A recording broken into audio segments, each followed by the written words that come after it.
Welcome everybody to the town hall meeting. This is episode number 16, the ESL Meisterschaft special. And we're going to be talking all Warcraft 3 news, including the Meisterschaft, which is going to be starting exactly next week. That's on purpose, that we're doing this on Tuesday. How are you doing, guys? Enthusiastic? Very fine. Damn, well, it's good to have you guys here too. Still need to cool down a little bit from work, but I'm fine, thanks. I think your cat's trying to escape, by the way, one behind you. Let's try something new. I'll let you guys introduce yourselves today instead of introducing everybody like I usually do. I want you guys to, be able to do justice to your name and truly introduce yourself. Let's go with Neo first. Hi, I'm Neo. I am the worst player that this game has ever seen, who got the biggest followership regardless, I think. So I play like shit. I do a couple of casts and social media and stuff for Warcraft. Add back to Warcraft, and we will be casting the Meisterschaft together. Juan? Yeah, I'm Juan, German Undead player playing for Team Mouse. I recently qualified for the Meisterschaft as well through the closed qualifier. And yeah, happy to be here. I'm Enter, Undead player currently for Mouse Sports and also participating at the Meisterschaft. What's your control groups in game? Oh, I've used to make 4 lately, just for you. Wow, what's up? Toxie? Yeah, Toxie, night elf player from France. I've been living in Germany for 5 years, so that let me have a shot at qualifying for the ESL Germany, and I managed to do it, so I was quite happy with that. I've been playing Warcraft 3 since 2006, but mostly Reign of Chaos until Blizzard killed our game last year. So I switched completely to Frozen Throne, and yeah, it's been fun so far. But you were pretty happy probably with the new Keeper meta, right? Yeah, honestly, I don't think I would have switched to Frozen Throne without the Keeper meta, because the Night Elf race in Frozen Throne, it just seemed so one-dimensional, like always Demon Hunter, Dryad Bears, and yeah, I didn't really enjoy it. But You think so? You should play some Undead, man. yeah, I know it's not easy to beat. It's just like I just don't really have fun with it. But when I started to see the new meta, like about 6 months after the patch, I decided, okay, like it's time for me to give it a shot. And yeah, here I am. Okay, then let's get started with our first topic. We already talked a little bit about this last week, but now that we got Neo around and he's made a video about it and everything, why don't we ask for more info? It's the ESL Pro Tour redesign because of the situation in the world with COVID-19. They had to basically, there cannot be offline events for a long time, so everything's pretty much moved to online. And yeah, what's your take on it? Neo, how would you summarize the video that you made where you talked about it? The summary is that I like most of it. I think the European circuit is really good. I think the North American circuit is exactly what it deserves. There's definitely flaws in the Asian system and the global system, so most of it is fine. I don't know if you talked about it last week already, but they are open to changes regarding the Asian system and the global system. So what it is pretty much is that every region has its own tournament with open qualifiers with 2 weeks main event, and the best from each region qualify for some kind of global event, which I think is impossible due to ping, or we play everything on netties and then it's unfair. But it's a lot of money, it's a lot of Warcraft, and that's kind of what we want, right? Yeah. Like, how do you think they should do any sort of world finals if they're going to do it? Or what do you think they should do instead? It's just like an impossible position, right? Yeah, I had a big opinion on the Asian thing, like how they should change Asia, and I sent them a paper and they seemed kind of fond of it. Meow. For the global thing, I don't really know. Maybe we should split it into two regional finals, like we have Europe versus NA and Korea versus China or something, and then we host Europe versus NA with Hamachi or a virtual LAN or something. That's my idea for now. I don't know if that works yet, but this is, I think, the best we can do. Juan, did you follow this, and what's your take? on this? Yeah, I've heard of it, and yeah, I mean it's nothing surprising right now with the current circumstances going around the world. But yeah, I have absolutely no idea how they want to do this regarding the general situation with the land ping and with the ping and stuff. Like, if an agent is gonna play in Europe, like how's that gonna work?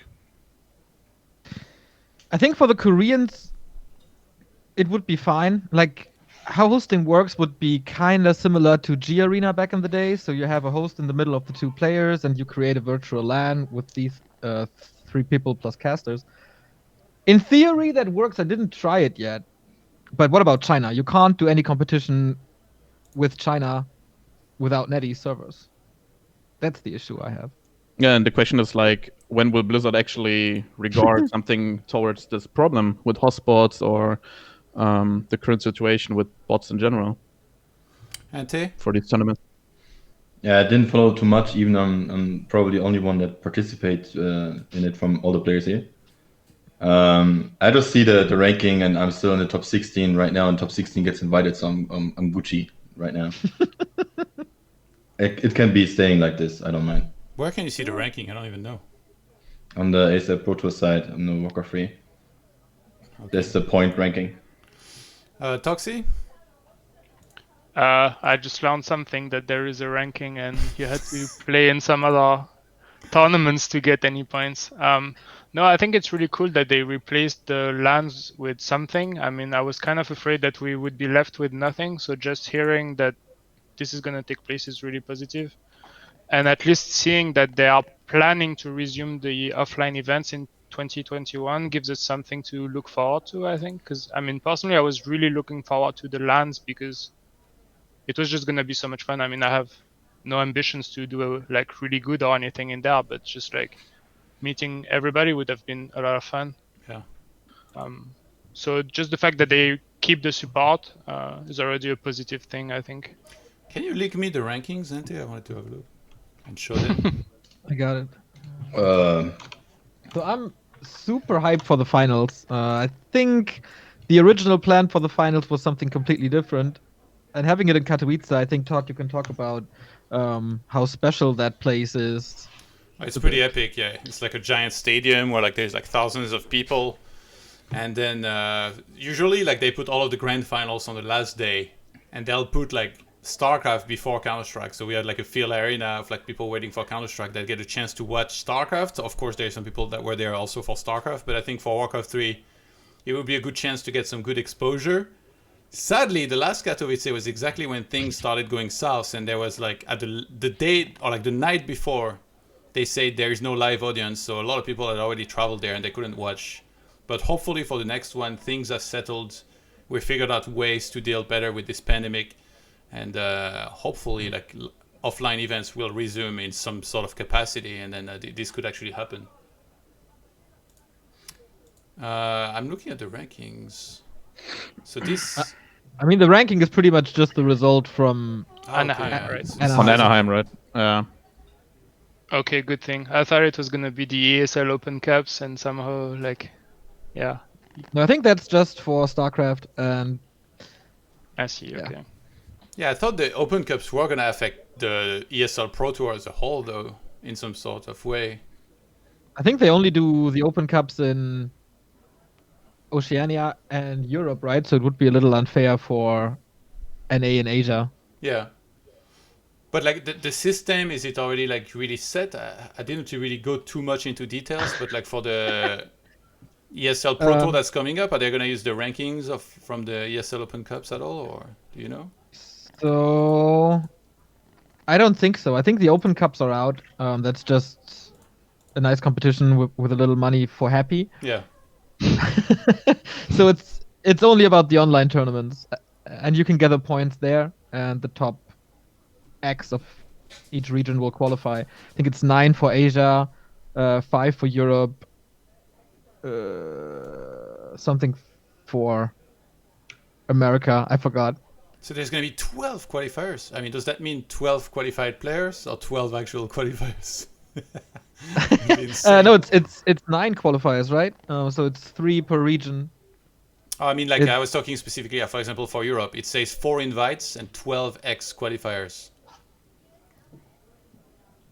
So I'm not sure. So for the first tournament, like the yeah, it's for the first tournament. Yeah. I think the top 4 will be invited, and then there is, I think, 2 weeks of qualifiers. Okay. Or 1 week of, or 9 days or something. So it's probably like 2 tournaments or something, each with like a certain amount of spots. Yeah, pretty much. Or they start with a huge bracket. I don't know how they do it. Maybe they don't know how they do it. Yeah, I guess we're gonna need more details about that eventually. Yeah. But yeah, like it's pretty nice to have like these mini region tournaments. What was initially announced was for each season there was $35,000 to compete for, with Europe 10,000, North America 5,000, Asia 10,500, and season finals 10,000. That's not that's not 35. That's 35,500. Yeah, I don't know why they have this 500, Yeah. but whatever. What do you guys think about this split? The split is actually pretty fine to me. Yeah. I mean, you have to get there anyways, first of all. I mean, I will probably not make it that far to get any kind of that money, most likely, but... Not with that attitude. Yeah, probably. Unless I face you, maybe. And then you play Undead, right? Yeah, that's why. But what about the split of like North America getting 5K? Yeah, but that has been going for like many years, right? Either it's the prize money or slots for Asia. Like Europe always got the benefit out of it, so it's the same with prize money right now, I would say. Why? I don't know. Maybe because of the player pool is just much lower than in Europe. Yeah, there is the FAQ under, and it says like, what happens with my PT points now that everything is regional? Already any PT points will be taken to the player's respective division. Example, Cyril with 600 global PT points will take his points to the European division to compete for the allotment to the Masters Championship. So this is a specific example for StarCraft. I don't know if it means anything for War 3. So I guess we're just going to have to try and get more details. Maybe I'll try to get one of the guys from this on the show so they could explain everything. But you guys don't like the splits, or? No. I was just hoping somebody would make the joke that NA still gets too much, but... I think it's way too much for the global thing. Like, there's no way there's going to be fair conditions, and then you get 10k for that. That should be more of a show match. That's kind of what I mentioned to them as well. I think you can just how do you do a show match? Yeah, I mean, the season final, you can't really take the season finals too seriously with these conditions, right? So I think they should split it in half. Do like 5k and 5k, and then do one final with Korea plus China, and then do one with Europe and NA together. Yeah, I think so. Because it's the closest thing that we have to fair, even though it's not going to be amazing. And if Blizzard finally woke the fuck up and gave us some e-servers, it'd be even better, but who knows, maybe soon. What do you think about making a clan war between the top 4 players of each region? Yeah, but how? Yeah, I mean, Europe versus North America and Korea versus China. Oh. I don't know about something as a team. I think like the whole circuit is still supposed to be an individual thing. So it's probably going to stay an individual thing. But I think if you take like the top 4 from each region and then you do an 8 players double bracket tournament where every first round is region against region, I think that's pretty cool. And it's played with minimal ping if you do Korea with China and then Europe with NA. So I think that would be cool. It's a little like GSL versus the world, right? That's what they do. Yeah. Except on a bigger scale, I guess, technically. That would be cool.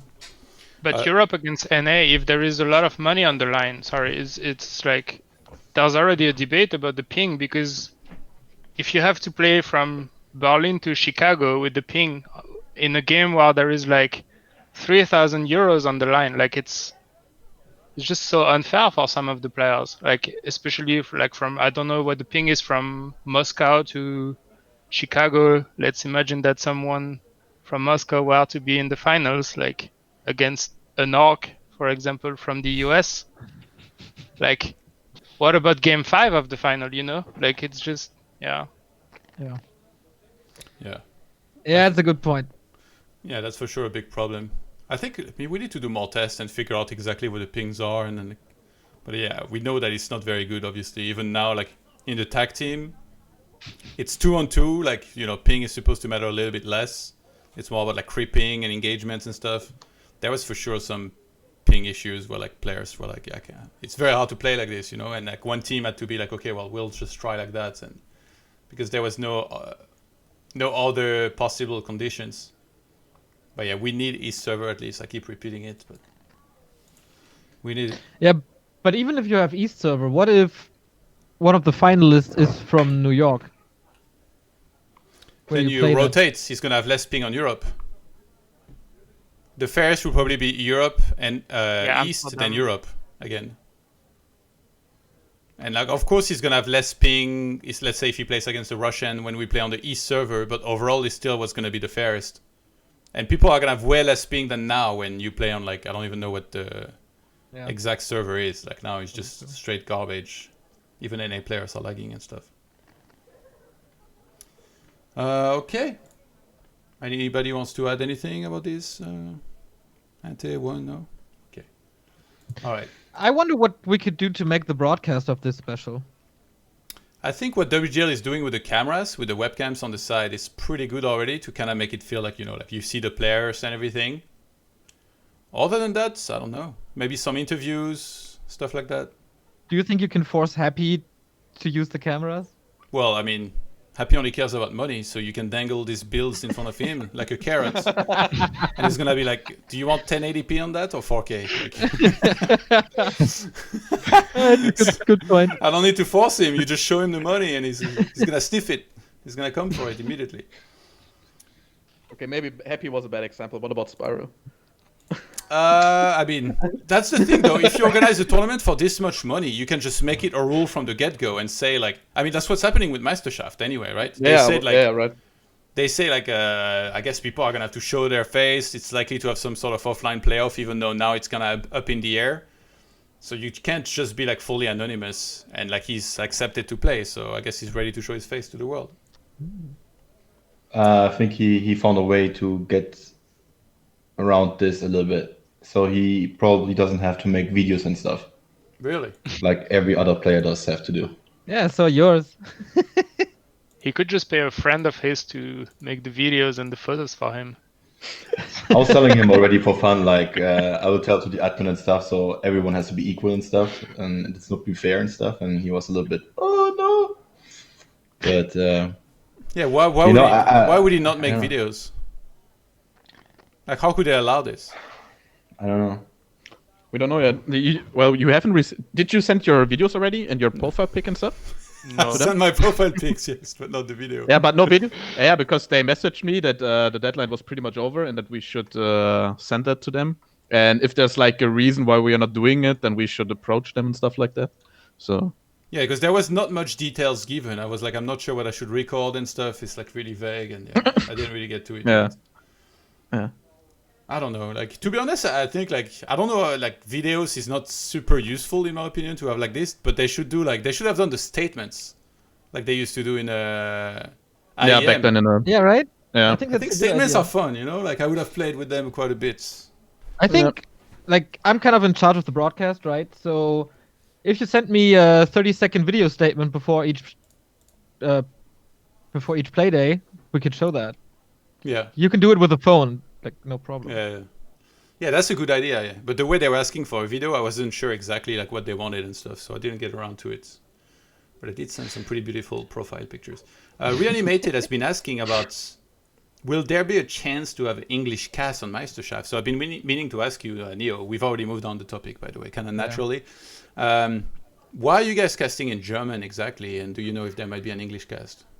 That was a big topic between us and ESL, what we should do and in what language to cast, and ultimately they said we want a German broadcast, and so we deliver a German broadcast. Okay. That's because usually when you think back to Warcraft, you're thinking, or like a tournament like this, it seems like a no-brainer. You guys are going to be casting in English, like we can expect it fully, but now you guys are casting in German. So, and it's going to be Reforged graphics, right? I think so. Okay, Maybe- so now the community is really being tested. First, we had WGL with Reforged graphics, and now we're gonna get Reforged graphics and German as language. Yeah. I think I will apply this graphics patch to it so it looks a little better. But ultimately, we are a contractor, right? And Yeah. if the boss wants it, we go for it. Yeah, and the groups were published for any of those who, of you that didn't see it yet. So there is €8,000 on the line, and each group has 6 players. And in Group A, it's myself, Drunken, Longwalk, Mago, Spiral, and One. And in Group B, there is Ante, X-Lord, Toxie, Spooky, Jokern, and Edo. We've heard some stuff about Jokern maybe not being able to play, right? Because they just basically published a full schedule with play days. Like Group A is every Tuesday and Group B is every Wednesday. And like, you know, like I'm a bum and I don't do anything, so I got a lot of free time to play. So for me, it's not a problem. But a lot of people have jobs, and for them, it might be tricky to make it. So do you guys know anything about this with the situation with Jokern and stuff? No. You do? Okay, go ahead. Oh no, I mean I talked a bit with him this afternoon because I just wanted to see like what happened really, and the situation is just crazy. So basically, because of his job, 1 week out of 2 he cannot be home before 10 p.m. basically, and so he cannot play 1 Wednesday out of 2. And instead of trying to reach a solution, I don't know, like there's many things you can think of. They just said, okay, we're gonna replace you. That's pretty much the end of it. That is pretty bad if that's true. Yeah, I think like a lot of stuff could have been handled better. Like we definitely learned about the groups, you know, a little bit late, and like the communication overall. Yeah. It wasn't like sometimes in esports it's literally 1 week before, so at least now we got a little bit of a heads up. But I never really liked that thing where like you tell people, especially like we know that a lot of players in this are not full-time players, right? Like pretty much everybody has a job, maybe except myself. I don't even know. Like, yeah, I would assume so. Well, I'm a streamer, but yeah, I can basically like play whenever I want. So for me, the scheduling will never be much of a problem. But yeah, for everybody else, like you tell them, all right, guys, for the next 10 weeks, every Wednesday, you're going to have to play sometime between 7 p.m. and 9 p.m. It just feels a little wrong to handle it like this. And then if you can't make it, then you're replaced. So I hope that they find a way to, you know, find some alternatives. Either play the matches in advance and have them cast it from replays as long as nobody knows the results. I think it's fine.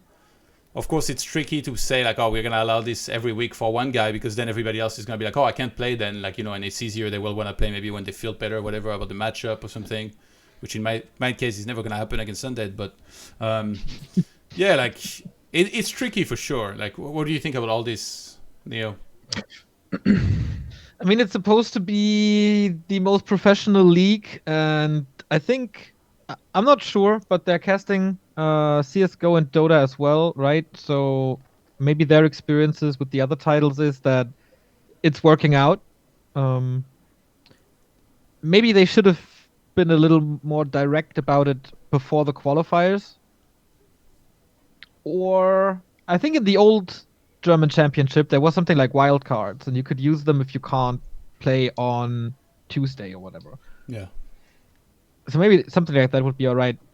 I mean, casting from replays is, as a caster, not really exciting because you can't really hide the progress bar of the replays. And so you know what's happening, or you see, oh, there's only 2 replays, huh? Then you kind of know what's Maybe happening. you could hide it. Maybe there's a way, actually. Yeah, I could do a post-it on my screen or something. Did you? Yeah. I mean, I'm totally fine with everything, but yeah, this is asking a lot. I'm like it's only 1 hour per week on paper, but it's 1 hour at a certain time, and especially if you have game 3, you got to be ready at like 9 or something. Yeah. If the 2 games before you go short, then it could be required that you start earlier. I mean, I don't on know about an Accelerate. hour though, because Twisted Meadows is in the map pool and he has 300 in his group, so you never know. What about you, Anti-N1 and Toxie? Like, can you guys play at these times? Do you think it's ever going to be a problem that you're just told like a certain schedule that you have to respect? Yeah, so in general, like I think the transparency is like not that clear to me yet. I mean, there was like an email a couple of weeks or maybe a month ago, or maybe even longer, I don't know, where it said that there will be pretty much wildcards be in this league, and then there was like a second mail coming to us where it said there are like fixed schedules. There's no way to postpone or set something with the time.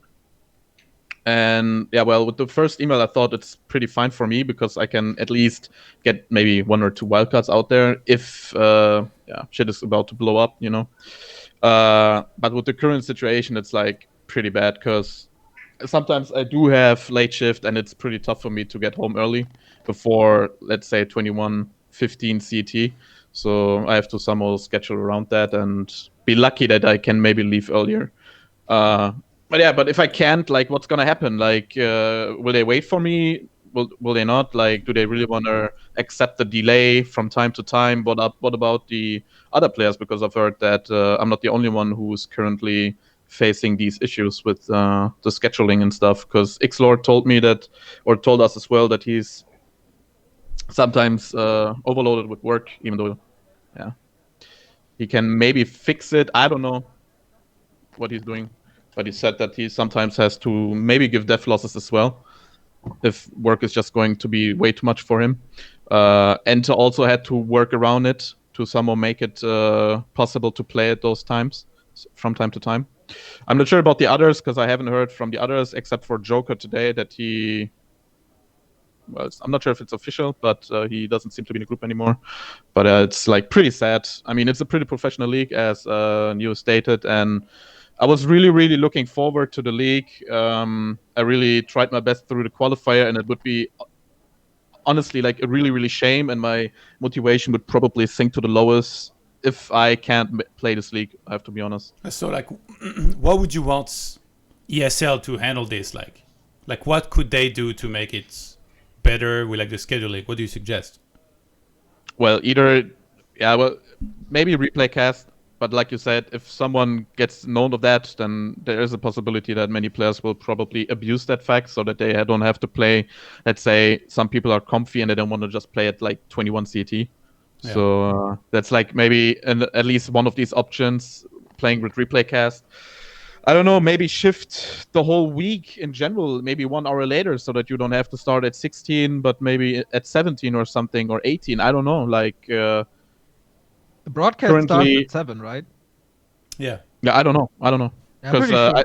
You sure? Because wait. Yeah, it's 7. I'm gonna check the website. 7. Okay. Wait, let me check on my phone. I'm pretty sure it's 7.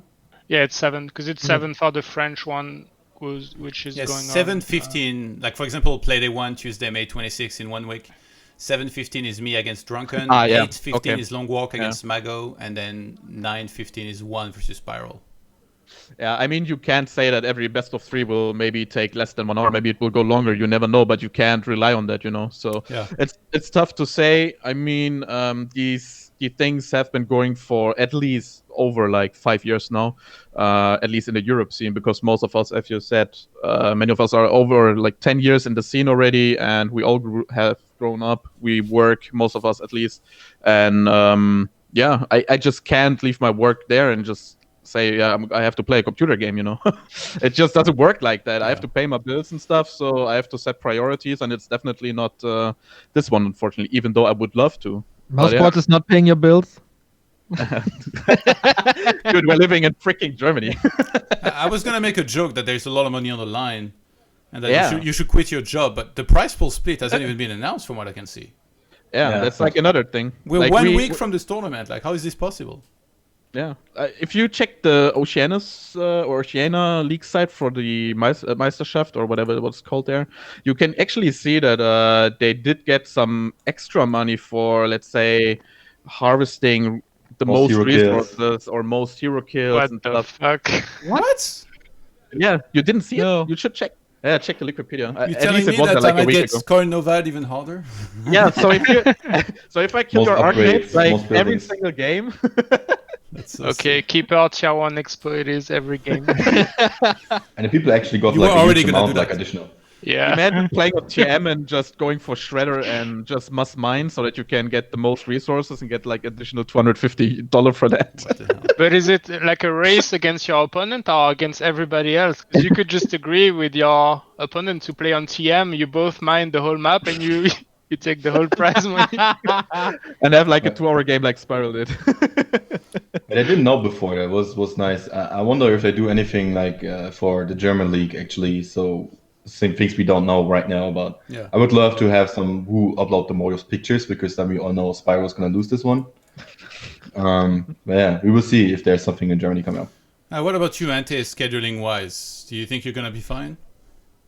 Yeah, I do the work plan myself. So I just made myself for the next 2 months like every Wednesday off. Okay, you're safe. That's pretty good. Do you have any suggestion on what they could do to help out, One, X-Lord, Joker?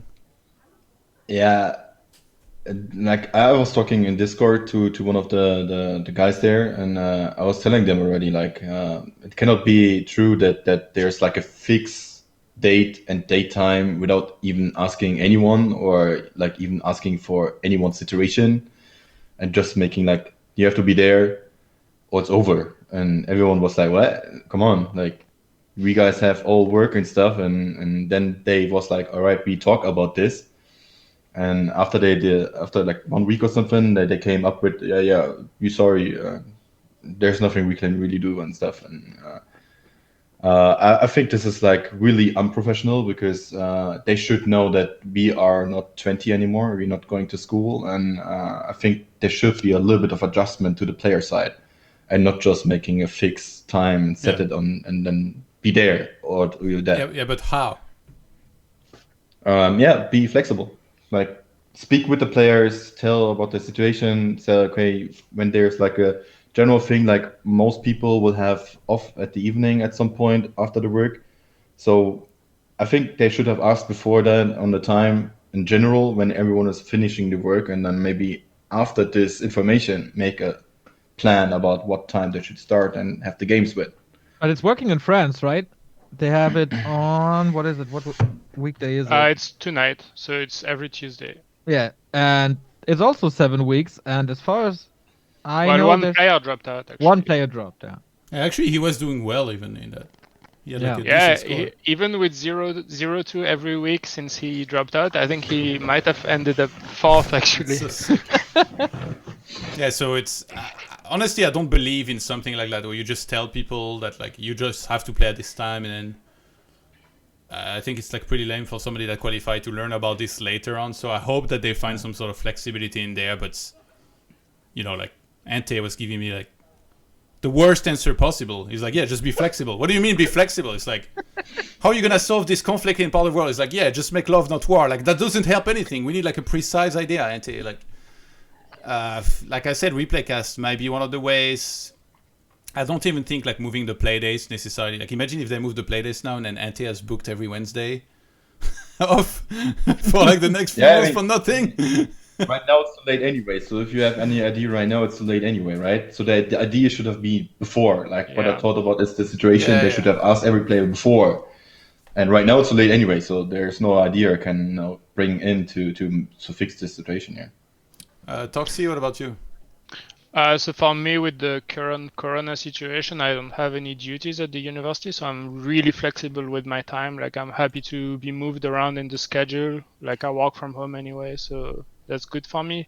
But I can only identify with Joker's problem. I mean, if it had been a different semester for me, like for example, if I had to teach a class at the university that ends at like 5 or 6, and then I have to take the train 2 hours home, then there are matches I just wouldn't have been able to play. And this would have been every single Tuesday or every single Wednesday because I teach the class, so I'm not going to skip it myself, and it's fixed as well. So yeah, it would have been the same situation. And since there was no communication before the groups were released, like it would have clashed and there is nothing you can do about it.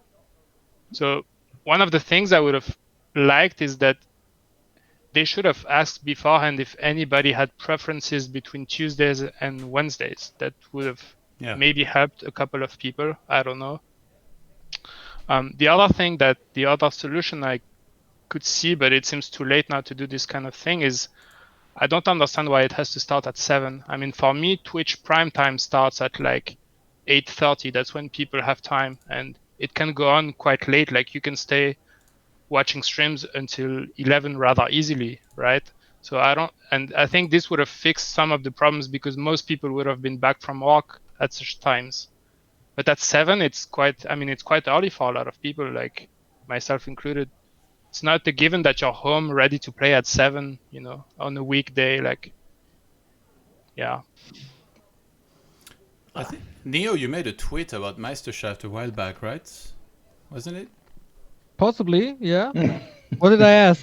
I don't remember. I think you might have posted about the groups. I'm just talking about it because like Taker replied, and I wanted to talk about this. Oh yeah, Taker was of the opinion that only true Germans should be able to participate.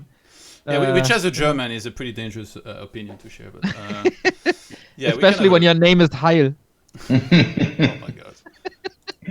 Okay, so that was the tweet in question. That's even in German. I like that actually. I think like when you there were some French casters before they had to cast in French and they were tweeting in English. I'm like, what are you doing? You're casting in French anyway. Like, you should be posting on social in French.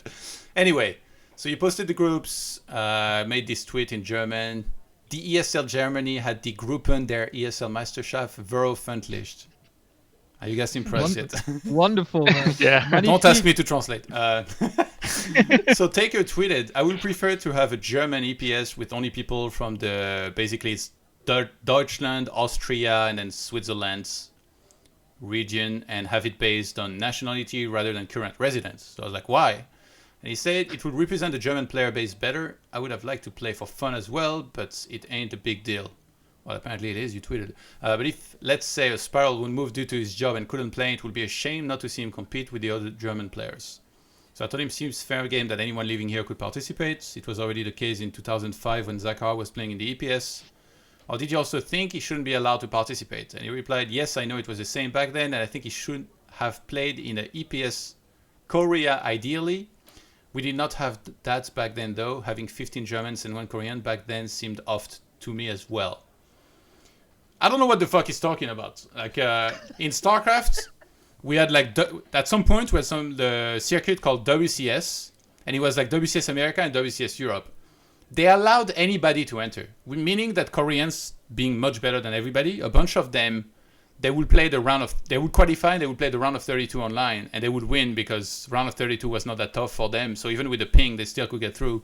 And then for round of 16 or for round of 8, they would come over to Germany and play the offline finals and crush everyone while they were living in Korea, getting the best practice possible, and not practicing with anybody from the region that they were competing in, being North America or Europe. That to me was kind of unfair.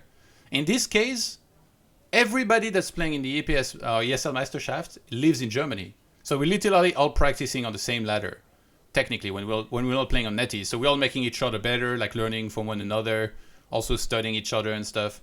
So to me, there's nothing unfair about that. Like, I don't know why it should be by like nationality. So I completely disagree with that. Sorry, I went first on this one because I feel very passionately about it. And I think it's super cool that we got a couple immigrants in there, some well-integrated immigrants. We got 2 Frenchies, we got an American.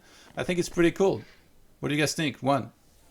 Yeah, I mean, I don't really have a problem with that because it used to be like this in the former EPS already as well. And I mean, it brings some diversity. I might see the point from Taker because with only Germans in the league, there's also a higher chance for, let's say, for the second class or third class to qualify because with you guys also playing the qualifier, the chances for them to get through were pretty much harder than before. Well, I mean, you've made it through the you got invited anyways because you didn't really have to play the qualifier, right? But for everyone else who did not have enough points, it just got basically a little bit tougher for them, I would say, because for those who are living here right now, I mean, Longwalk and Toxi, they do have a pretty decent natural skill, I would say, and seemed also seemed to be much better than for those who dropped out of the tournament. Ante? So yeah. Yeah, I think Taker just wanted to have higher chances to participate in this league as well, and I think it was his dream to be in the German Meisterschaft. So I think it was a little side hit from him because he wanted to participate in it. I think it was nothing personal or anything against immigrants playing this this league. And I'm also really happy about this decision because I think the competition is better right now. I think if you would have Taker and stuff like this in this league, nothing against you, Taker, but everyone knows how the result gonna be. So I think the competition right now is like how it is right now, better than it would be like in Taker's idea. Toxie? So I think Taker's problem is that he lives in London, so he was not allowed to play at the last minute. They told him no, like it's based on where you live, so you can't play. So that's why he would have preferred a system where he could participate, and I mean I can totally understand that. I think ideally you could have had both best of both worlds, like players who reside in the country plus nationals of that country that live, let's say, in Europe, could also play if there is no ESL tournament going on in that other country. So, for example, if you live in the UK but you're from Germany, which, for example, HLA was doing at some point, then you can't play anything. Like there is nothing for you, even though the ping from London to Germany wouldn't be an issue for anybody at all, you know. Yeah, actually, but like he's kind of only seeing it from his eyes, right? Like imagine if like he lived in UK, but then he was the way he wanted it to be, and it was by nationality, and then Germany didn't have an EPS, but UK did. He'd be like, what the hell? I'm living here, I can't even play, this is bullshit. So now he's only seeing it like through his eyes and like the way that he cannot play it. And I guess he doesn't like that. What do you think, Neo? Yeah, I'm with you there. Pretty happy that you guys are allowed to play because you're part of this country, and yeah, I pay my taxes. Yeah. Yeah. Okay. And cheap. So yeah, I'm super happy. I think you add a lot to the fields of participants. Like, I was so afraid when this was announced that it would be 8 players and 5 of them are undead. So all I do for 7 weeks is cast undead mirrors. This was my nightmare. But we have a lot more diversity in Warcraft races and in characters. So yeah, I don't know why you would exclude you guys. I didn't see the argument either. You can open it up, but then where do you set the limit? If there's a German living in South Korea and he really wants to play, I guess he has to accept that he plays on European server. But then if he's that new German Warcraft god and does qualify despite the ping, ESL has to fly him in, right? So maybe that saves them some expenses or whatever. Yeah, but it works by residency anyway, right? I think if somebody is German, yeah. But I was thinking, like, if they don't do it, then they have to fly someone in. Yeah. Anyway, like it's honestly, I look at all the EPS regions, and I'm like, this is the most interesting one by far. You know, in France, you kind of know who's at the top. Between like we had Side, Krav, and then we got Sed as well, kind of like heading the pack. In Spain, it's Lucifron and Vortex, but in this one, it's kind of like more up in the air. There's a lot of good players. It's going to be some sick matches. But what if you would be forced to play in the French one? That would be pretty sick as well. I would have played it. Yeah, I play by the rules, like. Yeah, I mean, just if it's by nationality and not by residency, then it's Sidecraft, Toxie, Side and Todd. It's a pretty cool lineup as well. Yeah. I'm not sure. I think it's always been like this, right? It was always by resident. Actually, I'm not sure. I'm not sure either. I think so. I played a long time ago when I was in China in the EPS France. I think I might have.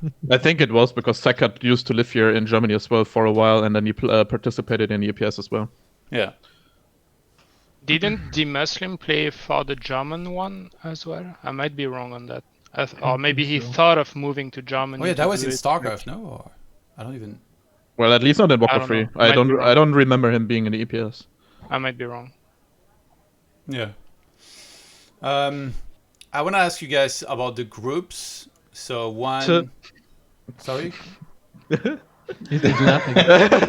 No, just about the groups because well, I think the groups are pretty stacked. If you, at least my group or our group. Yeah. That's yeah. When I saw the group, I was like, all right, Xlord free win for playoffs, and pretty much maybe for Ent as well. But then Toxi is just basically pulling out this little fella here. And the fairy dragons, show the fairy dragons. Yeah. So I don't know. I mean, the groups are pretty stacked. We don't know what's gonna happen with Joker now. Maybe he will get replaced, and we don't really know like who's coming for him. I But let volunteer me... to replace. Huh? I volunteer to replace him in Group B. Yeah, I mean, you actually did a pretty good group, right? I mean, you have only me as an undead, and all of the Yeah. other 3 undeads are pretty much in Group B. So I don't Yeah. see why you should complain Maybe I don't mind Undead. for Group A. Yeah. I mean, our group is tough. Like Spiral, Yeah. obviously, is playing extremely well these days. Long Walk, like for sure, is one of the guys also that we need to watch out for. And then there's you. And to be honest, I don't know a whole lot about Drunken and Mago. I haven't played them on ladder much. I find that like, it's funny. I think, I can't remember playing Drunken, and then I played him. I think it was yesterday twice for the first time, maybe ever. So I didn't know much about you. Do you know like about them, one or? Yeah. Drunken, not so much compared to Mago. Mago is also for pretty many years in the scene already, but he's mostly playing World of Warcraft right now. And I know that he attended the Iron Couch as well, and I think he dropped out to Kevin in the quarterfinals, 0-3, I think. Yeah. But yeah, I'm not too Drunken. worried about him then. Yeah. But yeah, I think the 2 night elves in our group, they're not really playing at all, I think, because I haven't seen Long Walk in the Pets ladder. Yeah, but one, it's the ESL Meisterschaft that we're talking about with 8,000 euro on the line. Yeah, but so what? Can you really We're expect talking them not about to our practice? groups. I mean, Mago and Long Walk probably not, no. I mean, they're playing elves, so... So what do you expect as far as results? Like, who do you see finishing first, second, third? It's really tough to say. I do see us 3, so you, Spiral, and me, probably the favorites for the group to make it into the playoffs. But there's always a chance that maybe one of us might fuck up, because Spiral is that kind of guy that, well, if he has like really bad games and stuff, then he can tilt really, really fast. So that can go in a really bad way for him, maybe. Yeah, I never tilt, so I'm safe here. Yeah. Kappa. Yeah, so tough to say. I would probably predict that we 3 will probably make it into the playoffs. I mean, what ranking? Spiral probably first, and then either you or me probably on on the second or third. Hard to say, depending on if one of us will lose against the others. Okay. Hey, well, by the way, where is Xlord? What the hell? I have no idea. Can you He guys didn't text say- his full like or something? He hasn't even written anything. I can ask him. What the shit? Maybe he's out with Remo. I don't know. This is ridiculous. Toxi, what about your group? How happy were you when you saw the group? Honestly, I mean, I really like the group. I mean, I don't think it's like a secret that my Undead matchup is the one I'm the most confident in. So I was pretty happy to get like as top players. I mean, Xlord and Ente rather than you and Spiral, for example.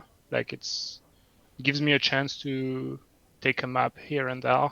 And I think the bottom 4, so me, Spooky, Joker, and Edo, it's like quite even to make it out of the group. So I think, yeah, it could be quite fun. But I like the group. I mean, I like the race distribution. I like that I don't have any Night Elf against Human to play. Yeah. Ante? Yeah, when I saw the groups, I was like, yeah, easy going. I think Group A is really stacked. 3 favorite guys of the tournament league in there. And I saw my group, I felt like, yeah, Xlord, I mean, he's going really good in the Warcraft 3 Champions ladder, and he's really motivated, and it will be hard to beat him, but I will find a way. So I think Xlord's going to be maybe the first, or maybe the first, and probably me or Xlord second. I have an issue against Keeper. I'm getting tilted when I see the Keeper is already built in. What are you telling me? Everyone knows, right? The good thing about this is when it is an important game, then I'm getting myself together and play better. Usually on the ladder, I just want to leave the game when I saw the Keeper already. So yeah, I think I'm gonna manage to win against Toxie. And When it's important, yeah. how much do you know about Spooky, Jokern, and Edo? I actually know a lot about Edo. I think he has his unique playstyle. He's playing his own thing, meta aside. He plays like Fiend Mirror, like Fiend starts, and something like this every game. He would never go for any strategy with Lich first or any expansion first. So I know him pretty well. So it would be quite fun to play against guys where I know what exactly they're gonna do. Spooky, I don't know much about him actually. I saw that he has minus stats on the Warcraft 3 Champions Arena, like 43% or something. He's playing human recently. I don't think I have any trouble with human. But he did well in the 2-on-2 tournament. In the tag team. Yeah. He's in the third Yeah, place but this match. is one-on-one, bro. What? This is one-on-one, bro. Not Yeah, two-on-two. I know. Just noting. Because like you don't seem to know much about him. So. Yeah, but one-on-one he got smashed. So. Whoa! Jokern, I was really confident against when I saw that Jokern is in this group because I was playing sometimes here and there against Jokern, and I think he's a good guy and he's a good player. I respect him, but I think he's not really in the favorite spot in the group. Now he gets replaced with someone we don't know. Is that for sure? He's out of the group already in Discord, so I think he is definitely gonna be replaced, and we don't know who the replacement is. Hopefully they're not gonna replace any different race in it, because I was of course training against Night Elf. Yeah. I hope that Kevin or something is going in there, so that I can have another win. Maybe you can put Taker like a wild card or something. Oh yeah, Taker. Yeah, Taker for the show matches. Yeah, so I think Group B is actually an interesting one between the four players beside me and Xlord, because I think this is like a really, really unsure thing where you don't know who's gonna make it as a third. Okay. Toxie? No, I mean I guess we'll see how the games go, right? Like it's easy to talk before, but I don't know. How do you see the groups going? Or like your group, I mean. It's hard to say. I mean, on ladder, there's no one that I've never beaten in this group, like, and I'm quite confident, in my ability to make it out. But I don't know. That's how you look at it. Like you've beat somebody like one time, and then you're like, because if I did it like that, I'm 1-30 against Happy, so I'm like, yeah. Yeah, and I'm one. There's nobody I haven't 1-15 beat once. Like I'm 1-15 against you, and I wouldn't feel confident, but I have much better stats against the top undeads. So yeah.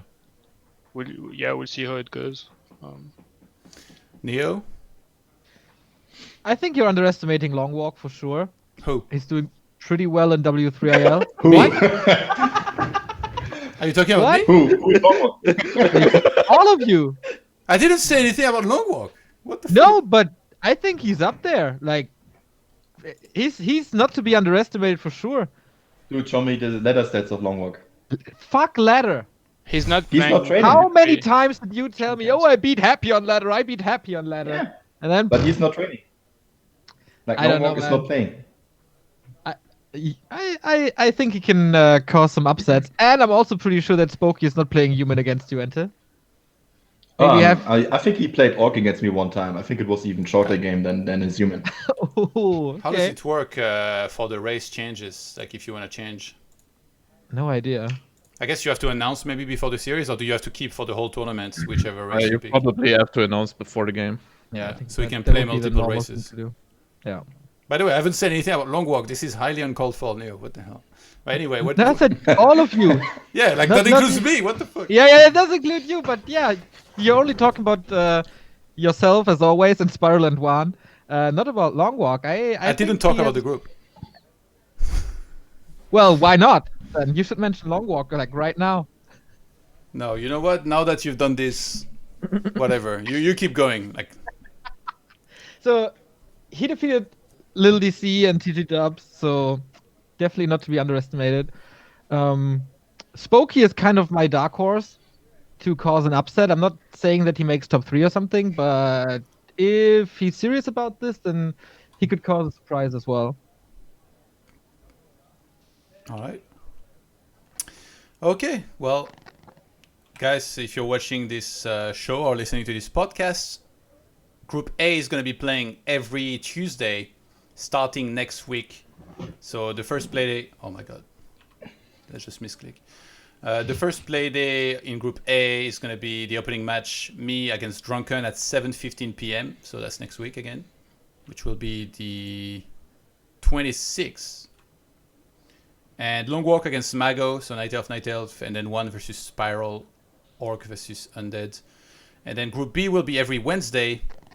And in the first play day, next Tuesday, X-Lord faces Toxie, Ante faces Edo, and then Jokern, if he's playing or whoever replaces him, will play Spooky up first. So every time the first match is at 7:15, then 8:15, then 9:15, but obviously it's like an accelerated schedule, so we'll play the matches one by one as they are ready, and it will be cast on Back to Warcraft, so twitch.tv/Back to Warcraft in German, and with Reforged Reforged graphics. So Yeah.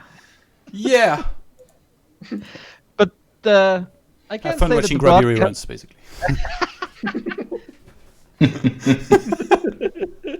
What were you gonna I say? think that I was about to say, like, you watch yourself get your ass kicked all the time. Okay, do that. No, I think the broadcast is gonna look pretty good. The assets I got are pretty cool. It's gonna be probably the best looking broadcast I ever did, but also the most challenging production I will ever do so far. Yeah. I was looking forward to that. I have to get some practice in, and With Remo. dude, I have no clue, man. I gotta look for replacements now. What happened? Did he catch the Rona or what happened? True, man. Seriously, I know as much as you guys do. Damn. You know who I'm wondering about right now? X-Lord. What happened to X-Lord? Dude, I don't know. He's not responding either. Maybe he did catch the Rona as well. he saw that Neutron didn't show up to the last download. He's like, I'll do the same to Todd. What a teabag. Let's move into next topic. It's Cups and tournament news. And to start with, let's stay on the same subject. The EPS. This time it's the France one, which is well on the way. A lot of matches have already been played. We currently got sides at 6-0 score, 12-0 in maps. Krav at 5-1 and Sed at 5-1. And this Nifty guy who forfeited the tournament after play day 5 or something, he's 3-3 and he's 4th. I don't know why he had to forfeit, but this is crazy. Like, he was doing pretty damn well. He's throwing quite some money away, no? Yeah, the total prize pool is €3,000. And at least in this one, they've announced the split. So let's say if he was to finish top 4, he would get €250 at least. Second place is €500 and first place is 1,300. So yeah, this is really weird. And 4 players advanced, by the way, and he was in a pretty good spot. Yeah, so to be fair completely about the situation, he had to play against Side, Sed, and Krav the last 3 play days that he missed.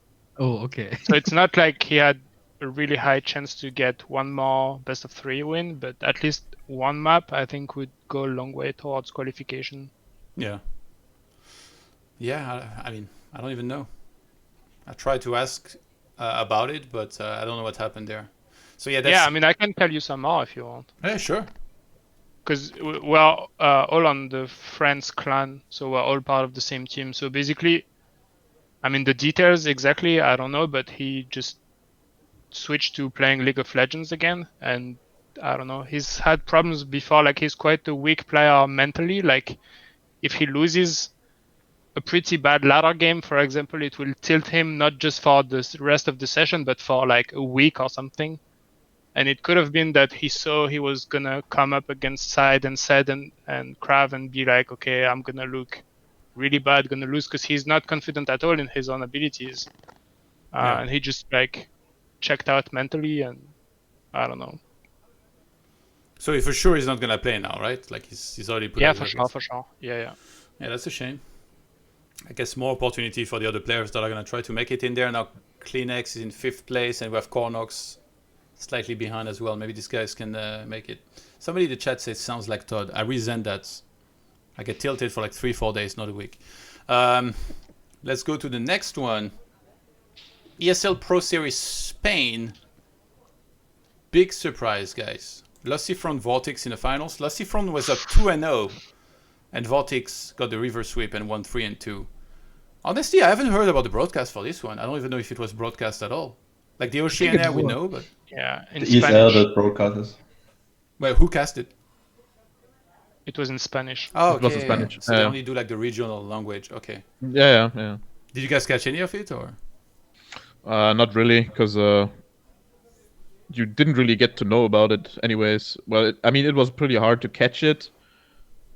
So I think I just saw a little bit of Amazonia, but not too much. But I'm actually surprised that he actually won Concealed Hill against Orc. Yeah. But yeah, it seems like Vortex seems to struggle at least against Lucifron in general. But he seems to be doing quite fine against any other Orc. So I don't know. Maybe it's because they're brothers and. Lucifron's know. good. But you also have to Yeah, he is. see it's best of 5, right? So there's also some maps which is Orc favorite. Yeah. Well, he played quite a bit of Crippler third. That's kind of unusual, no? Yeah, but he also seems to be the only one who does it, besides with Lucifer, aka Michael now. So Yeah. it seemed to work. I mean, he did pull out the Crippler at the Stay at Home Star Cup as well against, who was it? Cash, I think. Cash, and it worked. So.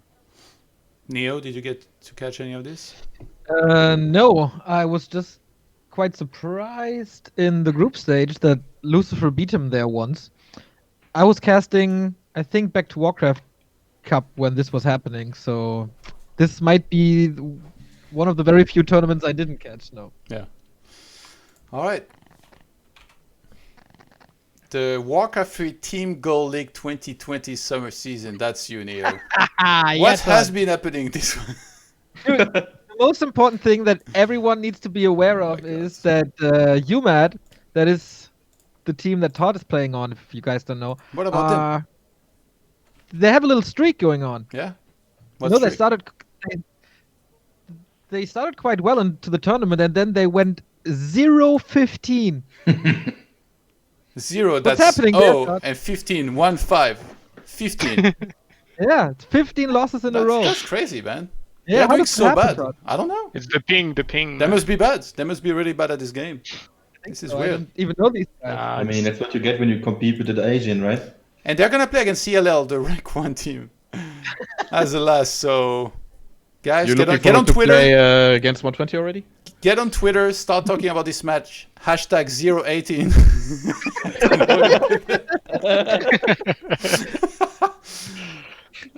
To be fair, in the qualifier, Ocean has played ELL, right? And Spiral took down Lawliot. So there's no excuse for Cash to not repeat that. And Side actually did pretty good against 120 as well in the first few minutes. Yeah. Right? Yeah. What does that mean? Did pretty good for the first few minutes. What the heck? Oh my god. I mean, let's be honest. Like, we are talking about Europe versus Asia and 120 against Side. Like, no disrespect against Side, but I guess everyone would probably expect, and probably Side as well, because he never really considers Undead Mirror to be his strongest matchup.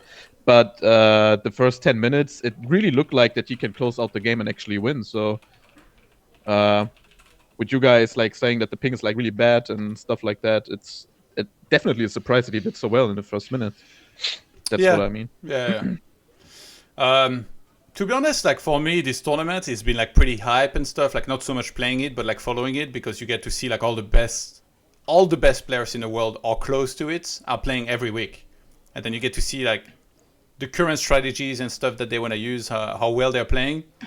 The big problem is the Reforged graphics, though, and you know, I wish it was different, but it was Neo's call, so I don't know what to... It's not my choice, man. I love to see people suffer, and that's why I pretend that the quality is so bad. It's usually when I look at my screen, it's like crystal clear. It's 1080p, tending towards 4K, but I tune it down a little to annoy people. It's also like it is kind of hard to cast over these blurry graphics. And of course the Reforged graphics. I think the mod is doing a decent job. They fixed the colors after a couple of weeks, so it's getting a little better. But the quality is definitely an issue. It's pretty cool that they provide a clean feed, and they have pretty cool production value overall. Do you think it's a bad thing that every big tournament like this, because that's going to be the same for the big ESL Pro Tour, for ESL Meisterschaft, do you wish that they would switch to Classic, or do you wish that they just make the Reforged graphics more watchable? Yeah, I hope that we get good graphics one day, but what are the odds, right? I guess it's NetEase, right? So they want to sell a certain product, and Blizzard has a contract with ESL and DreamHack to promote their game. So I can understand why it's Reforged graphics, and I think it's not desyncing anymore, like all fingers crossed, and I don't want to jinx anything, but the past 2 weeks we haven't had a desync. So it is broadcastable. It's still not perfect. It's not as bad as people make it, but I would love to cast on Classic, obviously. What do you think about this, boys? Toxie? So the tournament itself is really cool to watch. I mean, personally, I kind of got used to Reforged graphics. Like, I mean, it's not as bad as it was when it first started. Like, I can sort of see how strong an army is now. Like, I'm still looking for the Dark Ranger because, like, I have yet to see her. Yeah, the tournament is really, it's a lot of fun. Like when I wake up and it's gonna be WGL time, like I'm just super happy to follow that. Yeah, and then the last thing I want to touch on, like I agree with you that the ping is like, it's so frustrating when you're playing. Like it's really, really frustrating. Like it messes with just the way your brain processes actions. Like it feels like everything is slow, everything is more annoying. Even if the ping itself doesn't like affect a particular like game deciding action, it just tilts you so much quicker when you're like, yeah, having this ping issue. You played in the qualifier, right? Yeah, and actually, like the first important game I had against Longwalk, I denied my first mage on Amazonia, which I like literally never ever do anymore. Like, never. Like I can't think of doing it once on ladder. It's just like you're looking somewhere, and then by the time you come back, like, but yeah, it's just like it messes with your brain quite a lot. Yeah. You know what people have been telling me a lot when I complain about ping after my last match? Maybe you should just man up, because a lot of people are playing with ping and they're winning games. So maybe you shouldn't complain and try to just play better. That's what I've been hearing a lot, so I thought I'd just echo it. I have a question here regarding this. So, you definitely knew that you would be playing on NetEase, right? When you signed up for the tournament. That was pretty obvious. Did the situation get worse from when you signed up until now? Because I hear that a lot, that... Yeah, it did. Like, more and more people are complaining, so I assume the situation is not as good as it was when the qualifiers were happening. Yeah, I think even during the qualifiers, there started being big problems, actually. Like, it was right around the qualifier, or maybe even a little bit before that. I don't know, because I had stopped playing on NetEase for a while. So not only before did I get used of the NetEase ping, but also I think it used to be less bad than now. It's a little bit weird. Like on UU, it says, when I connect to the NetEase server, it says I have like 160 or 170 ping. Then in the NetEase clients, it says I have like 195, 200. And in game, it says like sometimes 200. But that game that we had against LP, like Xiao KK and Fortitudes, if you watch the VOD, and I even sent you screenshots, I have 275. So he has his Blade Master on top of the turtle in the center. I know he's there. The creep dies. I click on the potion. I'm closer to it than him. He gets the greater mana. So it's like, I don't know what's happened, but something happened, and like everything, you know, is like really hard to manage. Like UU, you know, it's in Chinese. I'm trying to change servers. It makes the game lag even more. So it's just like a really garbage situation. Like we knew kind of what we signed up for, but it's been getting way worse. And these days, it's honestly, even when on my screen it says 200 MS, it feels like it's 400. It feels like way worse. Like nothing moves. I have zero chance like to buy a mercenary or item before the opponent. It's really, really bad. But like custom games are pretty much worse than ladder, right? Or is it the same for you? I don't know. I think both kind of lag quite a bit. When I warmed up on ladder, it was also super laggy. Yeah. Like I know the season reset, so I know MMR, and then I was playing like random dudes, and like my units were like not even moving, and I was like struggling beating these guys. Like I was like, what is going on? Like I can't even micro like the most basic footman in the start and stuff. So Yeah, I mean the qualifier also happened when everything started with Corona, right? Like I mean the quarantine in China, so I don't know like how that stuff also affects the ping because everyone is just staying at home using the internet as well. It's like the same that has happened here in Europe after that as well. But Hawk and Foggy won the WGL Open qualifier at the end of March. So So they won the tournament on NetEase against the guys like 120 and WFZ and TH. They were all in this. And Foggy and Hawk won that thing from Europe. yeah, I think they get slightly less ping, and they are always practicing on NetEase, so they're like much more used to it. Which sure They're from Russia. We could do. I mean, if I wanted to eat bratwurst every day, I could also put myself through that, but I don't. So I enjoy quality games with no ping on BNet, so I don't want to play with fucking 200 MS every single day. I'm not a pro player, I'm a streamer, so yeah. Like I agree with the argument that maybe if we knew that it was going to be laggy, maybe we shouldn't complain so much about the ping, but it's just so shitty when you're in there and it feels like you have 400 MS and like your units, they don't even move. It's like the worst feeling possible, so it's been quite frustrating, and like I can't wait for this to end and like not have to think about WGTL anymore, and probably never play on NetEase again unless somehow the ping gets slightly better. Honestly, it used to be not that bad. It wasn't good, but it wasn't that bad. I really think that as of late it got worse. Nobody knows why, and I'm kind of pessimistic. But you also played a lot of NetEase, right? So when you switched back to Warcraft 3 Champions and the competition got much better, didn't you also get the feeling that you just don't want to get back to NetEase anymore because of the ping? Yeah. Yeah, exactly. That's why. Because it's the same for me, because I used to practice so much on NetEase, paid like, I don't know, like $10 or something every month for the ping accelerator, just to get some good practice games over there. But then you always realize that if you, for example, if you play against an orc and he steals away your items, there's no chance in hell where you can get that item before him, except if you somehow get a little bit lucky maybe and he fucks up. Especially since there's no vetoes, you always meet these orcs on Torina Stand all the time. Like when me and Explore always tell us how you really feel. Statistics. We just have like the most played maps shown there in the statistics, and it's always Torina Stand for all three of us. Yeah, no, I have some data on that as well, because you know Passion, the elf from France who's living in China, he's also in Clan France and he plays NetEase like a lot, and he shared me his like map distribution, and it's also for some reason Terranas. Like a crazy amount of the games are on Terranas, and he has no explanation either. Like he knows the system better than us, and he's like, makes no sense, but I always play on Terranas. Yeah, it's really weird, right? Well. Look who's there. The shit kid heat himself. arrived. So I leave this now, right? Yeah, close the extra window if you can, please. Where's that extra window gone? Oh, Dude, X-Lord really needs that washcloth to get that shit rid of his mouth over there.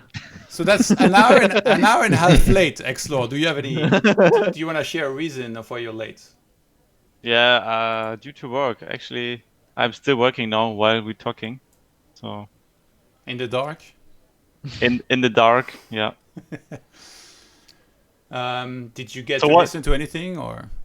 No, but I guess I missed some wine here and there about Undead.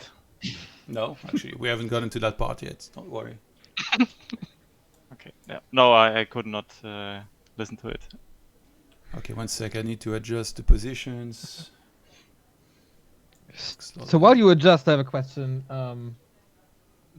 The views on the Team League, either live and on YouTube as well, they're abysmal.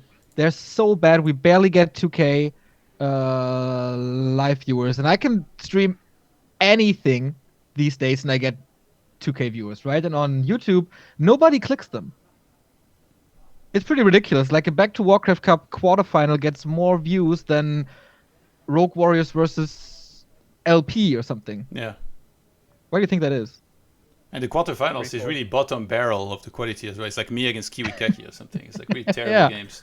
I think Reforged graphics plays a giant part in it, but also maybe like when you post the VODs of like an entire clan war, maybe it's a lot of.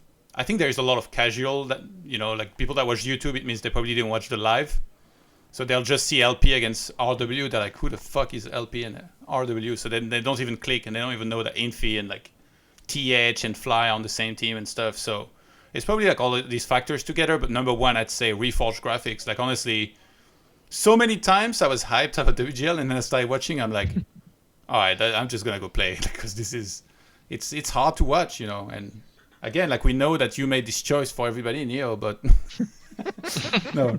But we're kind of trapped in this, That's what I was talking about earlier. Like tournaments are not gonna stop using Reforged graphics, and it's always gonna be hard for us to watch it. That's the problem. So unless Blizzard really steps it up and makes the Reforged graphics more watchable, it's always gonna be like that. Especially 2-on-2 with teal against pink or whatever the colors are. Like it's such a nightmare. Like you watch 2-on-2, you have no clue what's going on. Like it's such a mess. And then pink is creeping something, and then the creeps bar is like red as well, and then you just can't separate it anymore. Yeah. You should try upgrading the thumbnails on YouTube. I wonder if the views would get better if you actually put like all the player names and stuff. That's I do. Oh, I do that already. Yep. Oh, really? Okay. Yeah. Okay, well, the Reforged graphics then. Yeah, I think it's actually more team tournaments than the graphics, because the next tournament did really good, viewer-wise. Not really crazy, but good. And we had to broadcast that in Reforged as well. I don't know. I really think that people don't like to watch team events. I don't know about that. What about how much did W3IL get? A decent amount, but Doesn't it also get less than, for example, ESL Open Cups? always, yes. Yeah. The problem is like the teams are so big in Warcraft 3 that you have absolutely no idea who's buying it. Yeah. I mean, it's also a thing about the timing, right? I mean, Mouse Sports, for example, we wanted to play in this tournament as well. When we saw the news and stuff, Jan Medico said, "Let's go, boys." So I did register for it, and then we got some email where we had to put in some additional information, and then we knew about this the time about when the clan was going to be played, and it was like during the week at like 11 p.m. or something for the Germans. And we were like, nobody's going to be there because every one of us is going to be working. So I told them we cannot play in it. So I think maybe also other people, which are usually viewers in the evening or something when the cup is going, are also not there at 11 or 12 when the Clan Wars are starting. So I think this also hits the viewership, in my opinion. Yeah, the time zone is for sure. It's like morning or something. Like prime time is always going to be evening. So time-wise, that plays a role as well, Neo, for the views, because you were asking, at least for the live part. Yeah, for the live part, for sure. But we cast until like 4 p.m. And next got way bigger, and that was starting at 8 a.m. I don't know. I was just curious. But I think it's a mix of team and Reforged, yeah. Because the games are really cool. Sorry, I didn't want to interrupt you there. But I feel it's pretty cool that you see players out of your comfort zone. Like sometimes you see a player on a map that you usually would veto just because you know what your opponent is seeding, so you hard counter the player instead of the map, for example. That's a really cool aspect of that team league. Yeah, I mean the system is still kind of limited. You only get one veto per like 2v2 or 1v1, and then it's just loser's choice, which hadn't been done in a very long time since NGL, I think, pretty much. X-Lords, what do you think about WGTL? Well, to be honest, I didn't watch a single game of it. Great start. But yeah, it looks interesting, to be honest. Maybe I catched one or few games in the morning, but no specific match I looked at. Yeah. But I feel like because you guys were talking about team Clan Wars and Clan Wars games and so on in general, but I feel like if I look back at the old WC3L days, for me, actually, this was one of the most important formats there would be back then, and I always looked forward to look at the games and to play in the Clan Wars myself. So I think it's a good format, but the involvement of European teams, I don't know if there are too many. I see you, Matt. But yeah, They have a 0-15 lose streak, by the way. that's actually the thing where we couldn't play. Is that right, NT? Mm-hmm. That's what I just thought like 1 minute ago. Okay. Okay. Great contribution, Xlord. Thank you. I'm glad to hear. Let's talk about the Meisterschaft as well, since you missed that topic. I'm going to go back to... Hey guys, we got some breaking news. Warcraft 3 Reforged developers update. Oh my god. Did the Naga get a good job? God. There we go. Okay, which footprints are fixed this time? I don't know. I'm trying to open that thing, but it doesn't work. Oh shit! It's a Death Knight pick. I'm really I'm scared. Holy shit! Okay, keep us posted. Xlord, the Meisterschaft, the groups were announced. What did you think when you saw them? So I have to admit I have my problems against Toxie. But the other opponents in my group I'm fine with, to be honest. Really? Even your teammates? Especially my teammate. What about the other groups? Like, do you not care? Like, or like even going into the tournament, are you aiming for first place all the way? Like, well, yeah, my first thought was that fuck, Spyro is not in my group, so I might face him in the top 4 or top 8 match before the final. So it's a 6 players bracket, right? Yeah. Or is it? It's the first places go to the semi-final directly. Yeah. So yeah, the player who I'm most feared of is Spyro, of course. Orc is OP, but yeah, I think the Group A is the most stacked one. So, in my opinion, Group A is much tougher than Group B. So, but I think all the favorites should make it through, I guess. And how much do you know about Spooky, Jokern, and Edo? I think I played Edo maybe 1 or 2 times in the ladder, but the other ones, Spooky and Joker N, I think not too much.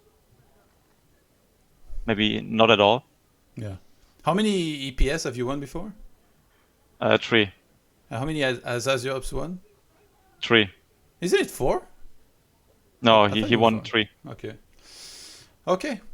And you're going to be playing every Wednesday. We were talking about the scheduling and the way it works. I guess you're one of the guys that has a bit of a problem with this. Do you have any suggestions on like how to improve that? I kind of suggested, well, first, Ante said they should be flexible without giving any solution. And then even before that, I had said we should maybe allow players, if they can play sometimes at the exact time, to play in advance and then cast from replays or something, or maybe postpone to the next week if they're available, and then play two of those matches. Like, what do you think would be good ideas to help with that? So thank you for the information. I didn't even know I have to play on Wednesday because I thought it's on Thursday. So we got that now. Isn't it on Wednesday? I thought it's on Thursday. No, yeah, me too. And then I got like super negative message from the admin that was like, we never said it's on Thursday, it's on Wednesday. Like, yeah. Yeah, good information. But anyway, yeah, I feel like without any wildcards, it's pretty hard for people who are working pretty much like Juan and me, of course. Antti is not working at all, probably. So yeah, it's pretty tough. So you have a fixed schedule. For example, I have to play on that date at 7 p.m. and it's really tough to manage or comply with your full-time job, to be honest. Yeah, your first match actually next week is on Wednesday 27th, and it's 7:15 p.m. against Toxie. Yeah, that's interesting because I always every day I have a call. I have to be in from 7 to 7:30, so this will be interesting already. Yeah, we will see. I already wrote in to the admins that I might give 1 or 2 death losses due to the work, I guess. Then Can't you be on the phone while playing? Like you only have one build anyway. You play Undead. I thought we will get to this topic later, but if you want to open that box now, we can do it. No, but no, I cannot have a call and talking same time playing versus my opponent. I think it would be disrespectful again, except for Anti. I would do it versus Anti, but the others not. The result gonna be the same. I'm gonna win. Ooh, snap. All right, let's keep going then. Well, I guess we can quickly talk about the rankings in that. Do you think it's pretty much? I guess no, not really, right? It's not set exactly who will advance, Neo, right? It's like 4 teams advance. I guess ELN and Rogue Warriors are looking pretty good, but other than that, it's kind of up in the air between mainly, I think, 4 teams. UMAD is fucked, Yeah. like we know that, but LP Club, Rise Again, F4, and YR. Yeah, it's pretty cool that 2 teams are kind of starting a comeback. That's Rise Again and YR. They finally found whatever makes them strong now. I mean, Moon is playing like crazy in the 2s now as well, and Yumiko and WFZ are finally working together and are not playing Garks in 2-on-2. F4 is still a little disappointing, and LP Club, I have no freaking clue what they did last week. That was super bad. Did you catch Fortitude versus Fast? When Fortitude was answering a phone call during the one-on-one God. and paused, I was like, what the fuck is that? Yeah, that was the weirdest thing I've ever seen. Yeah, I mean, what if that's someone who watches the stream and tells them everything? Or, I don't know. And Fortitude has quite a shady past, right? Yeah, I mean, he was kind of screwed. Oh, actually, no, that was the game he was winning. Yeah, he was super screwed, and then the phone call ended, and Fast kind of dropped the ball or something. Yeah, there is a very clear lack of professionalism, I think, around some of these tournaments. Like, that's a referee hosted the wrong map twice in my matches. Once in the qualifiers and once in another match. They hosted the wrong Tidewater Glades, and I think maybe one time the wrong Nullwood without the taverns. 120k tournaments, and the referees don't even know to host the correct maps. What is this? I don't know, man. It's not the Back to Warcraft admins, that's for sure. Yeah. So yeah, it's pretty close. We got some clutch clan wars coming up this week. Like we get ELL versus LP. That's pretty important for LP. Actually, yeah, it's rank 1 against 3. Yeah, so ELL is pretty they are done with the group stage, but for LP Club, it's not gonna be easy. They have to play F4 as well. So yeah, I don't know. It's only going to be easy for ELL against UMAD, you know what I'm saying? All right, let's go to next. The Dust League Season 4 just concluded. That was... When was it exactly? Saturday night. 2 days ago. Yeah, Just 2 days ago, fresh off. Surprise, surprise, Hitman with another victory, 3-0 against Cruncher in the finals. He beat Ark in the semis and Sonky in the quarters, and then Cruncher beat Deuce in the quarters, and Insup in the semis. It feels like in that tournament, there is very clear rankings of like who's doing well. It's always like Hitman first, Cruncher second nowadays, and then you have like Insup shortly behind this. Did you guys follow any of this? Ante, One, Toxie, X-Lord? No, not at all. Because I also think the time zones or the times are pretty bad for at least us. It starts at like 2 a.m. I think, yeah, usually. Yeah. Are you guys interested at all in the VODs, like studying some NA meta or? Well, I mean, there isn't a really good, besides for Insup, Undead from NA, so it's pretty tough to say, at least for me. why I should watch these votes because I don't really care about Orc against Human. Yeah. So I did not really follow any of these games. And yeah, Crunch actually won 3-0, so what should I take away from this? Firelord, what the? Insub went Firelord first on Amazonia. Okay, must have been a hell of a game. Alright, Yeah. well, you guys clearly didn't watch this. Let's go to the next. The Back to Warcraft Weekly Cup 6. Why? Were you guys in this? Toxie, NT, and One? I know Xlord can't play it, No. but Nope. No. why? You want the extended version or the short version? Extended. I actually played the first one and made it into the finals, but that was also during my quarantine time. But yeah, anything after that, like I started to work a couple of weeks ago, and when I have days off, I'm not really interested right now to play a tournament, get maybe far, and spend like 8 hours or so for the whole Saturday because I would much rather do like other stuff right now, to be honest. How would you rate your chances against Sonic?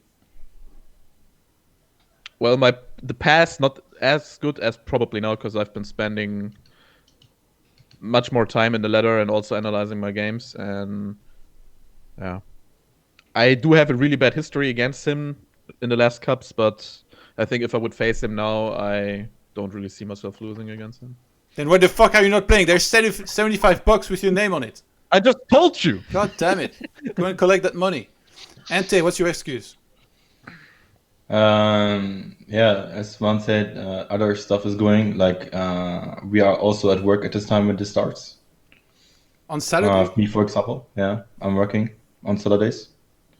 Yeah, same for me. Um, So that's what I also forgot to mention. So mostly we are not there because we are at work. But when I'm there, I feel like training on the ladder actually is much more better right now for upcoming bigger events than spending 5 or 6 hours in a tournament where you have like 4 games. Because in the 6 hours I could make like 40 games. You play fast. I think the rate there is like much better if you want to have the ladder games instead, make it a little bit more training, because we don't have a lot of time to actually train games and stuff. So we have to use every minute we have in the best way and get the best out of it. So I think. But maybe a question from my side, NT. Did you do the 40 games at that Saturday? No, because I was at work, as I told. What time do you finish work? It depends. Most likely these days on 6 p.m., but usually on 20. Did you play the 40 games on Sunday when you didn't play ESL Cup? No, on Sunday I was out. Making the best Like, of your... Neo, at what time does the Back to Warcraft really start? Is it 5 p.m.? Yeah, it's 5. Have you guys ever considered pushing it back maybe a little bit, or do you like the time that it ends currently? It's kind of the perfect time because usually we have a Chinese tournament as the lead-in, and if we push it back, then there's a downtime and we would have to shut down the stream, which always means like we would lose 2,000 viewers or something, and it would end probably past midnight, which is pretty hard if you start casting at noon and have to get up the next day for another cast at around noon. So this is pretty much the sweet spot. I don't know if the starting time is an issue. Okay. Toxie? I think it's the same as NT. Like when Reforged came out and there was only the noob ladder, I played every single cup that was, like even all the Russian cups, like just to get my like games against decent players once in a while. But now that there is W3 champions, like I prefer playing when I feel like it rather than feel forced to continue during a cup, especially like on weekend evenings. So yeah, I get my dose of good games like on W3 champions rather than the cups, but it might not be the best for the community. I think actually last week when I saw like the people in the semifinals and so on, I thought, okay, like I really should try to play in this one and see how far I can go, like with the ELO cap and so on. Like, yeah. With Entangle, you mean? Yeah, of course. Did anyone see the new patch? Did they nerf the keeper or not? I can't quite. No, there's nothing. It's not loading. Yeah, I me hope it's neither. nerfed. They shut it down. I'm quite scared actually. By the way, Neo, the cap is still 2,150, right? Yeah, you're 2,151 now. What the fuck? Yeah. Are you joking me? And like, You don't- by the way, why does it only update every Saturday? I don't know. Can't I lose some Always been matches like that. before this? There is not even GGG or something. Like, what the fuck? This is bullshit. I'm gonna miss You this have to by be- 2 points. Find the Russian cup and Yeah, but it's the region locked them. So I'm screwed. Yeah, so anyway, congrats to Sonic. Was able to take the win 3-0 against Please. He was the finalist from the previous one as well, too. So back-to-back good performances. Beat TGW before that, and Please beat Bizarre.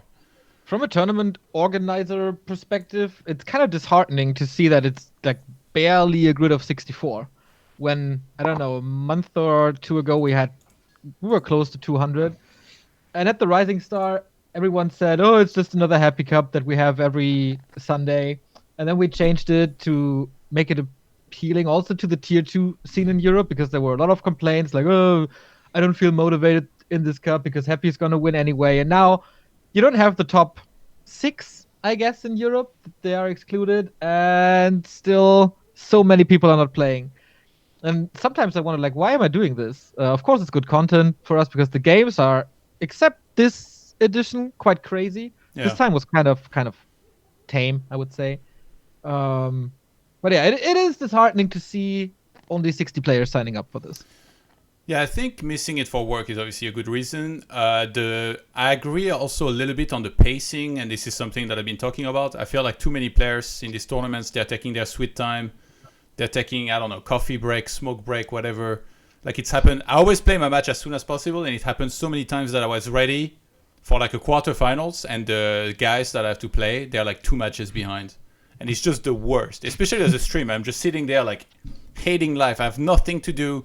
If I queue ladder, they might ask me like sometime soon to be ready and stuff. And also like you still just kind of want to focus on the tournament. So I really believe that something can be achieved by admins just policing people a little bit more and having maybe a little bit tighter rule about starting the matches sooner rather than later. Because some people for sure take way too long to start these games. Are you looking forward to meet Krav? Yeah, okay. I like Krav, but he's always fucking smoking. Like, I'm sorry, but like, this is ridiculous. Like, this guy is just smoking in between games, during games. Like, every time his bracket is like the most delayed. The question is, what is he smoking? That Yeah. might be the reason. Yeah, so definitely maybe something you can take a note on, Neo, if you want, and try to see if like things could be changed a little bit. Because I agree with some of the boys that for sure it takes a long time, but. In my case, I'm still happy to play because I think it's fun to try and run deep in a tournament like this, and then like it's a pretty decent amount of spotlight as well, right? Like people get super hyped on my stream whenever I go deep in tournaments. They kept telling me about these finals against Sonic and stuff that I had last week, so that was pretty fun and cool as well. And I appreciate that there is a cup every Saturday. Actually, I don't want it to end. Like GGGs makes me sad that it's gone on Wednesdays. That tournament was so cool. I miss it already. Well, 2 points. If I had 2 points less, I could play the next one. The ESL Open Cup 16, we're back to normal. Happy takes the win over Foggy in the finals, and this keeps happening. The top 4 seed, Happy, Hawk, Blade, and Foggy, they keep making top 4. Nobody's able to beat them in the quarterfinals. Not even close, actually. 2-0, 2-0, 2-0, and then that was a def win from Sheik. He was like, all the 3 other guys got 3-0'd. I'm not even going to try. No, I'm just kidding. But he didn't play, obviously. Yeah, it feels like it's the same week as this same bracket, really. And then Foggy losing in the finals. That was a stupidly close finals, though. And some epic games, Neo. Yeah, once again, thanks for co-casting with me. That final was so ridiculous. We started the series and we were both like, okay, it's going to be another Happy Cup. And he took the lead 2-0. And then Foggy somehow started a comeback and won a map where Happy played Ghouls, I think. He said, okay, that was this one-off. All of a sudden, it's 2-2, and then it's twisted, and then he starts this ridiculous tower push with 4 APs ready, like walking into the underbase with 4 APs and glaives and a Fire Lord, and Happy still holds this. I have no clue what he did and how this worked. It was absolutely nothing but ridiculous. One of the greatest games we've had all year. Juan, did you catch these games? Yeah, we were actually, I think at the time, Xlord, Ant and me, we were in Discord and actually talking about the game. And I think at some point we all actually thought that Happy might lose this, but then it was just shifting back and forth, and it was definitely an intense game on Tucson Meadows.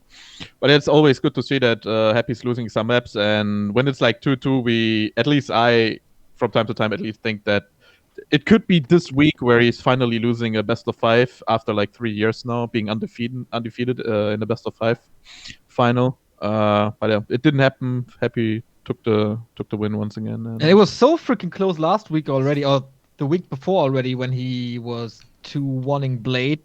This one game on Last Refuge was also super ridiculous and could go both ways. Like, people are getting real close to kicking Happy out. But who would you actually think, like, who has like the best chances, maybe besides from Foggy, who could take the best of 5 win against Happy? I think Blade. Nah. You heard that, Todd? A human? Isn't it Spiral? Absolutely fucking not. I would say Spiral or Cash, but yeah. Yeah, but Spiral never plays, so. Yeah. Yeah. Well, in the Home Story Cup, it was pretty close as well. Yeah, but like ESL Open Cup, because Spiral barely plays that, if not, true. not at all. So. You also have to see that Happy's since a while not practicing like seriously anymore, right? So he's just playing cups here and there and making a lot of streams, but he's not playing netties anymore. He's not playing serious stuff anymore. So I think this is also the chance to actually beat him, because I think it's still Happy still, but when you want to beat him, then right now where he's not practicing as much as before, right? Yeah. He's in not the past practicing month, solo, but he's playing a lot. Yeah, but not in a serious way. Yeah. I think in the past month we had Spiral almost beating him, Lord almost beating him, Vortex almost beating him, now Foggy and Blade. Like, there's a lot of people who can do it. X-Lord wasn't close. What do you think Foggy could have done better in that last game to maybe win it? I mean, he did kill a lot of buildings, and I actually have to get through the whole game now, because I think there were like many situations where he kind of fucked up, but it's like hard to recall right now because the game was way too intense. I mean, the tower push looked pretty promising. No, I think like what else could you have picked? I mean, Firelord does. But not for a tower push. Like, you really want to have like the must summons until he reaches to tier 3, so you can push even further into the. His first lava spawn died in like 2 seconds. Yeah, well, on tier 3 they died pretty quick, right? But before that he had like 9 treants or something and like 3 lava spawns, so that's definitely a lot. But yeah, he actually did get there with 4 protectors, and I think he also had Nature's Blessing already, right? So I think they do get more armor as well, or is it just the main tree? I'm not sure. No, and more movement speed. Yeah, so that's like really beneficial for the tower push. And maybe he got a little bit too greedy. I don't know. Maybe I think at some point he should have maybe went for an expo as well. When that tower push just didn't succeed, he should have just gone for expo, and maybe he was tier 2 already. Maybe, and he had enough resources to go for an Ultra Soul, I think, or had already one, and could have easily gone for at least Drives or something, because Happy was at some point just sitting on 2 heroes with almost zero, with not a base at all. And I just don't understand why you just decided to re-push him with tier 1 units. So that was like the only question that I asked myself. Why didn't you play this cup? Sunday, actually. I think I had days off, but I was just I wasn't motivated enough to play. Ante, were you busy playing 40 games or? He was out. Out doing what? Just out.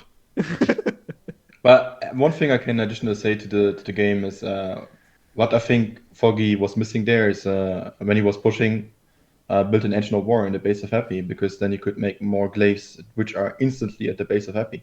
You would save some more time, and the glaives would have not moved from the base to Happy actually, and it would be more successful, I think.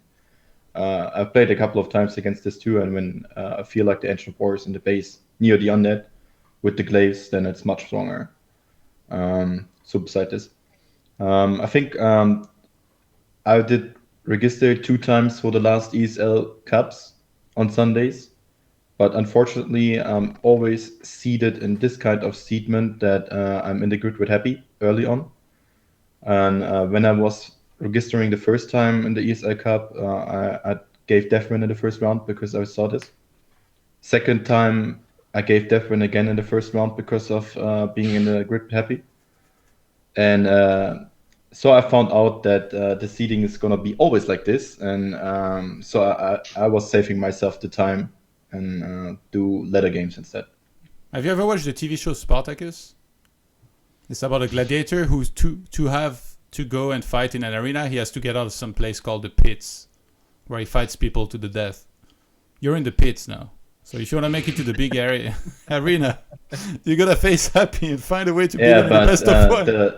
But Spartacus is a full-time gladiator. I'm a part-time gladiator. So you're a semi-pro gladiator, yeah? Correct. And didn't they have in the show also sex with girls before they fight? Or? Yeah, I mean, I will be. That's all you remember from the show, isn't it, Exlord? Huh? Mr. in the dark with his computer over there. Toxie, did you catch that grand finals? What do you think? This was some keeper action. Yeah, I was watching. Like game 5 had me on the edge of my seat. Like it was just sick. It's hard for me to like give like reasons for which, like, I mean, just tips to Foggy. Like he's a much better player than I am, but I feel like these all-ins against Happy, it's hard to like completely break him. Like it reminds me of a game of, again, Foggy, I think in the GGGs on Concealed Hill, where he tried such an all-in and it looked so good at one point in the game again. And it's just like, he doesn't completely die. So I felt like at some point in this game, Foggy had his opportunity to transition out of the all-in because of all the damage he had done. But the problem is that with the Fire Lord, it doesn't look like you have a late game that you're happy about, especially on a map like Twisted. So maybe at least getting a hero that you can transition out of the push with. But yeah, I think he had the tools to expo at some point because he had Crab the expo. It's important on Twisted, and he could go anything. I mean, Dryads maybe, but there's already 2 meat wagons. So why not the fairy dragons at this point? Oh my god. No, but just... No, but like, what I about feel Tinker like, second? With either Factory or Rockets? Yeah, it's not... I mean, it's less squishy than the Fire Lord, and it has a better late game anyway. Like, it's good. It's better against buildings. Even a Naga puts some pressure on the units that try to defend, like, and at least she does something late game. Like the Fire Lord is just useless. Like he's countered by Dispel 100%. So yeah, if there's gonna be Dispel for the Keeper, then the Fire Lord, like, what are you doing? I think the plan was obviously to break Happy before he got to Destroyers, but that last timing was like so clutch when he got Destroyer form Happy. It was crazy. But I think that maybe with the Tinker, he might have been able to kill the Black Citadel, in which case you're just so far ahead after that. Like he wouldn't even have had web, then he can go into air maybe. Yeah, I think there is one small window in the game I can remember where he has the 4 APs down and the Black Citadel is already quite low HP, and he could focus it down rather than try to go for the towers behind, because the towers were in such position that the Echoes could repair without being hurt by the APs, but the Black Citadel was closer, so the APs could focus the Echoes, which it would just hurt the economy if you can force them to be killed by the APs. But it's hard to say. Like, and you didn't play that tournament, did you? No, actually, we're playing the W3IL Clan War at the same time. Oh yeah, that's also a problem. These keep clashing. X-Lord, what do you think of these grand finals, and what could Foggy have done better in that last game? Yeah, I think the one thing that Anti was mentioning, the AOW is closer to the Undead space probably. But other than that, as you already said, it's totally all in. So I think the Fire Lord was the right choice here. And I think he also had good items for that push with the Bottom Aura. And I was surprised how Happy could defend it, to be honest. Yeah, it looked like he was very close multiple times to lose like pretty much anything. Like sometimes the hero, and he didn't have an altar. He lost all of his ghouls, had to remake the crypts from scratch. His Black Citadel at one point was very, very low on hit points. He was losing all acolytes. Like he was down to like one ziggurat, one slaughterhouse, remaking the crypts. He always had his two hero lives though. He always kept them alive, and he always just like barely held on, repaired when he needed to, remade the shop. And that was a pretty sick game, all in all. I wonder if if Foggy would have done it anyway if there would be a close position spawn, or this was like kind of a surprise tactic because you have a cross position. Then maybe Happy would have never thought that he will be tower rushing. So Yeah. Yeah, good point. I guess we'll see if he tries that again and tries to execute it better or something next week in the finals of the Open Cup. Okay, the tag team tournament number 2, organized by yours truly, is almost coming to a conclusion. We had both of the semi-finals played, and honestly, it was pretty good games, and it was pretty high. We had team number 1, so Neutron, Spiral, and 1 win against Cash, Hawk, and Foggy. With a 2-1 score. Congratulations, 1.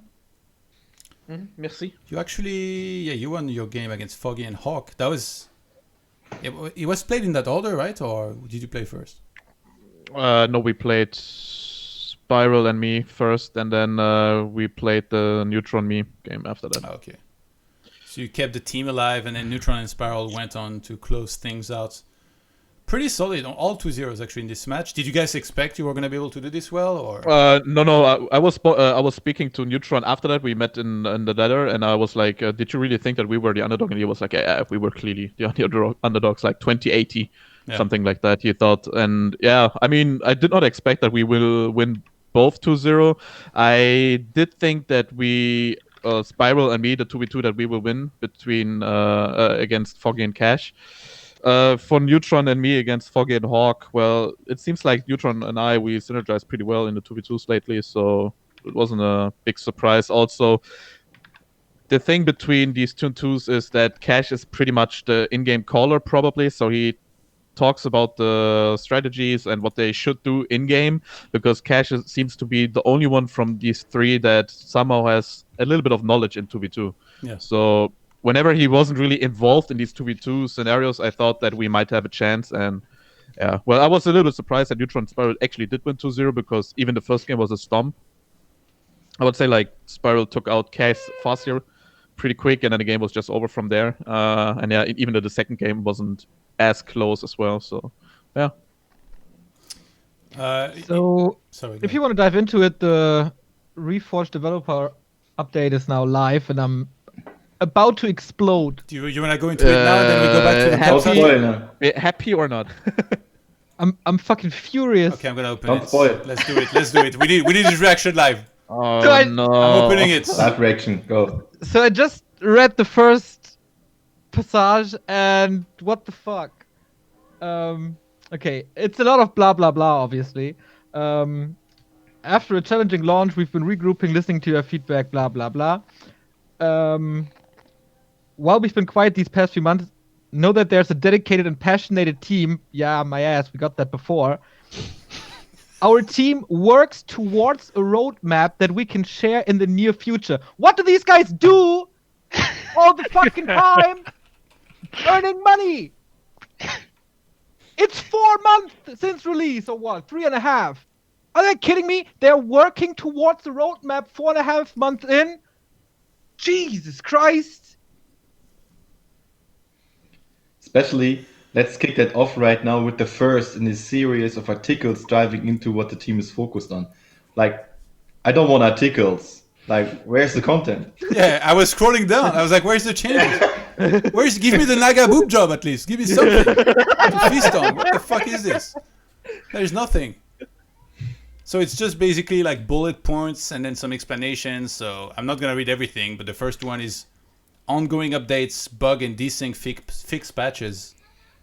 I thought the desyncs had already been fixed, and I mean the game should have been like this from the get-go. Balance updates. Okay, well now you're talking to me, you know, like throw a little bit of Stomp in there, throw a little bit of Human against Undead, and then maybe I'll be a little bit more calm. Upcoming features. What is this about? In parallel to these ongoing bug fixing efforts and balance updates, we're also working to deliver features to the game, including improved matchmaking, rank ladders, profile, custom campaigns, and clans. While we've mentioned before that these features are in development, we wanted to start providing more details on the direction we're taking with each, share some additional insights, and give players an opportunity to provide feedback. Up first, let's talk about our ongoing improvement to Warcraft 3's matchmaking. Yo, But like we don't need they're fucking saying- matchmaking. There is already Pad's ladder. Your ladder is not gonna be as good as Pad's ladder. We don't need that. You know, I like got some good news. The worst part actually about is like that they're announcing features. Like it's something that has never been in there before, but everything they are trying to implement in the future has been there before already, and it's just gone. Like what are these kind of features? Like those are not the features that I want, like clans or custom campaigns. Like that's the shit that I don't really care about. Features, it from my point of perspective, is like zoom functions so that people can see clearly more of fights and stuff. Hotkey support. Like like this is some kind of feature that hasn't been it for Warcraft since ever. So those are just functions that are basically gone.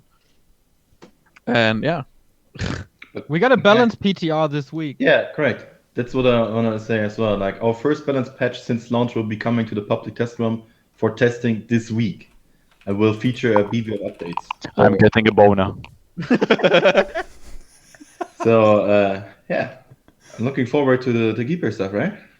And theories. Keeper nerf, Yeah, Storm but- nerf, Blade Master. Current 15.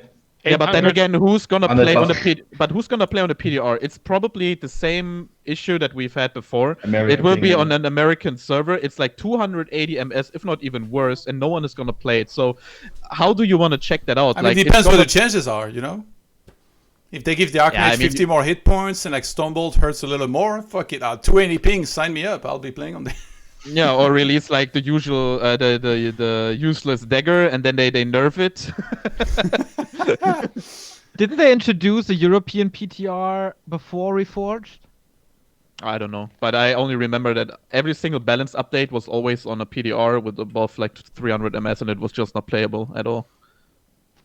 But like, so why is making ladder still a priority? It feels like Pad has already kind of done that. And if they're going to make one without him, I can't imagine this ladder being better than Pad's. Now, But it's already better to have it built in and not with an Is it though? add-on. Yeah, of course. Like, for the casual guy who buys the game, absolutely, he will not search for W3 champions. I feel like the amount of stuff that Blizzard's going to do for the game is going to be very limited. So if they allocate resources for a ladder and give us that, but then don't work on many other stuff, Yeah, it's a big problem. but I mean- I'd much rather they leave just W3 champions be the main ladder, and then they added like one set. We didn't talk about the zoom thing until now. Like, how crazy is that? There's still no zoom outs feature. Like the first, what was it? When we went to BlizzCon, there was a community summit, right, Neo? With like the Warcraft 3 people. That was one of the first things that you guys talked to Blizzard about when we met with them, about how we need like observer mode improved and all of that, and then nothing came with Reforge. And as players, it's the same. Like, we're playing in WGL, we have the ping disadvantage, and these guys, they're zoomed all the way out. I don't even know how my sapper against this one Night Elf got through, because I feel like he should have seen it in the corner of his screen because of the zoom out. He probably plays without it. But like, we're stuck on BNet without the zoom out, and these guys are practicing like in 4D over there, like in the next dimension. Like, this is ridiculous. Like, everybody should Yeah, have that was the same also zoom out. that was also the problem with NetEase. Like or at least I practice a lot on NetEase, and I used that function to zoom out a little bit. And then I went back on Battle.net because I played a couple of European tournaments, and you just went zoomed in, and it was like so different suddenly that I decided to not use it anymore because it just the changes are too much in my opinion. So. I think we can think of, like, before we can think about stuff like that, we have to get a stable game with a decent multiplayer experience that rewards people for playing, actually. So you mean the full version of Warcraft 3? Or Yeah. isn't Or at that least- a little bit too much to ask for? I mean, Yeah, I think we need a stable foundation first before we add features. They announced free for all. What? Free for all is already in, right? It's just crashing all the time. Yeah, why did they list? Oh, they I guess they're talking about the matchmaking for solo, team games, and FFA. So they will actually work on some sort of matchmaking and ladder like properly. This finally sounds like. I mean, at this point, I mean- we don't even know what it means when they write something. Yeah, but I mean, after all, it's not like giving out too much, except for maybe another balance patch that is probably coming this week. I mean, it's at least something better than like still waiting, sitting here in the dark like X-Lord and just wait. And getting stumped For- every game. And just wait like another 3 months, and then like nothing is happening. So I mean, there's like at least a small hindsight to something that might get better, even though I guess our expectations are still much higher than we should allow to. I wonder when they will apply the patch, because in 1 month there is the WGTL finals for $120,000. Then a little bit Actually, late, the Meisterschaft is next week. Meisterschaft, the most important of it all, is next week. Then we have WGL sometime soon, and right after WGL is the start of DreamHack. So when do you shoehorn this balance patch in so people can learn the new balance? Yeah, I mean, it's not live, so they will put it on the PDR and it will at least stay there for probably 4 to 6 weeks. So Yeah, but if they put it there this week, and it's, let's say, okay, 4 weeks would be right after WGTL, but right before WGL. And if they do it after WGL, it will be right at the start of DreamHack. So I don't know when the timing for this patch is good. I know when. Whenever the fuck they please. As soon as possible. They don't care, man. I mean, that's kind of like, even like the previous, like, recent updates that we've had, they've been like kind of at like random times, and like they postponed some balance patches for Yeah. after tournaments. But like, to most people it doesn't mean much, but like for me, for example, I was organizing tournaments and I was about to cast some replays. They broke the replays 1 day before I had to cast them. Like, multiple times this kind of stuff has happened. So yeah, this also has to get rid of like new patches and ripping through the replays. Like, it's so annoying. It's so annoying. True.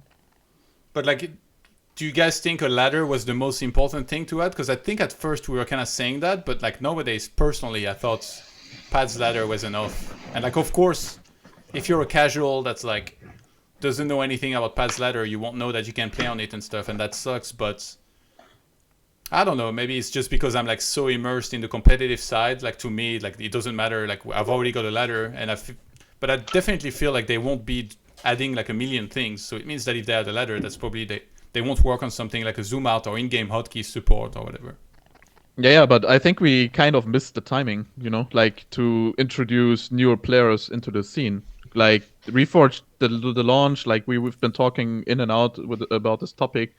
Like, the timing is basically over. There won't be like young kids joining the RTS scene and stuff like that anymore, So do you think that maybe they should make the game free to play? Not right now. I think that's their last shot of publicity to make this free. When would be the right timing then? Wait when and it's see, stable and it has the features, like a year from now. Yeah. Like, if you make it free and there's no ladder, then people won't play at all and won't stay. So that's their last shot of a little bit of PR until they do Reforged or whatever. Toxie, what do you think? Well, first thing, like, can you imagine the state of the scene if we didn't have Pad's ladder? Like, just like some people would play cups. No, but like after Reforged came out, I was playing the ladder, like, and thinking it's gonna be next week that they release a walking ladder, because I just couldn't imagine how how long it was gonna stay like that. But now I realize how foolish I was to expect anything within like a month. I thought it's gonna take like a month or something, but now like the European scene would be like nothing. Like, what? Like, yeah, it's beyond me. The second thing, so one thing that's not on the pad ladder, and it's quite important, I think, is 4v4 RT. Like, it's a game mode that has a lot of players, like a huge player base. It was like already the case on the old BNet, and this scene it's dead because you get desyncs every second game. There is no ladder, there is no sense of progression, there is no good matchmaking, meaning you get complete noobs every game, like literally every single game. And I'm speaking as someone who played a lot of 4v4 RT right before Reforged came out, because I felt like it was gonna die because of it. And you even have AT against RT. So even if there was a ladder, as long as they keep AT against RT, like, this whole base of players is gonna be unhappy about this. So yeah, I think, yeah, for 1v1, I understand your point that we already have something good, but it's nothing official. But for the other game modes, like the downgrade they have that they got in the last 4 months, it's insane compared to old BNet.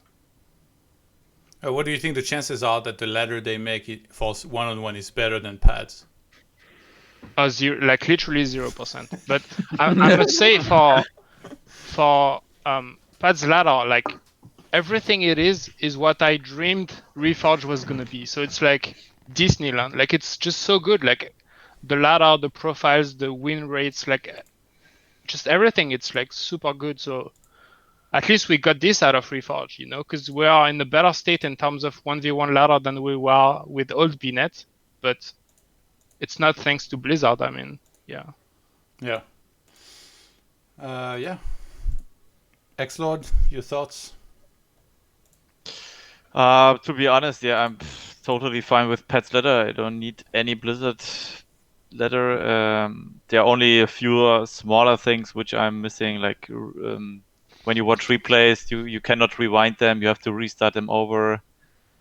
All the replays are broken after a new patch, and so on. So for me, to be honest, as a professional player, of course, from that standpoint, I'm only looking forward to the balance changes, and I don't care about any upgrades for Reforged graphics or such things. So I don't even care.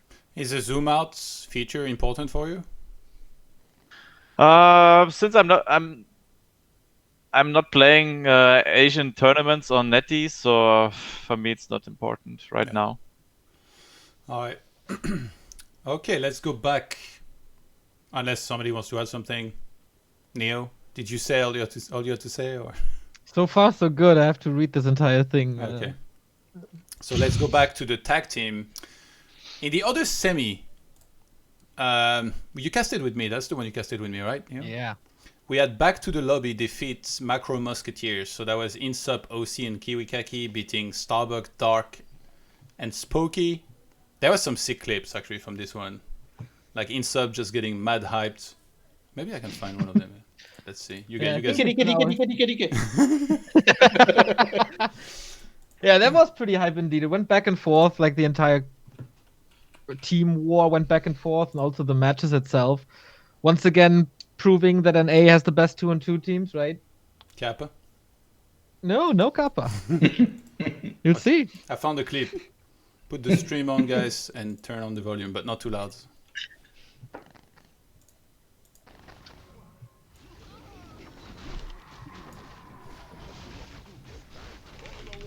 This is Insub speed. Get it. Glitch. Let's go! Back to lobby, dude! We got this shit! They ain't shit compared to us, man! We got this fucking clan war, man! Back to lobby, dude! Woo! Let's Oh my god. go, man! It's really cool to see that people are so invested into this. It's really Pure emotions. rewarding as a tournament organizer, for sure. Yeah, I think it's like 2-on-2 tournaments are rare. There's like a little bit of extra camaraderie, so I thought it was really cool, the reaction. But yeah, they propelled themselves into the grand finals. There it is. So they will play against team number 1. How are you guys feeling about this one?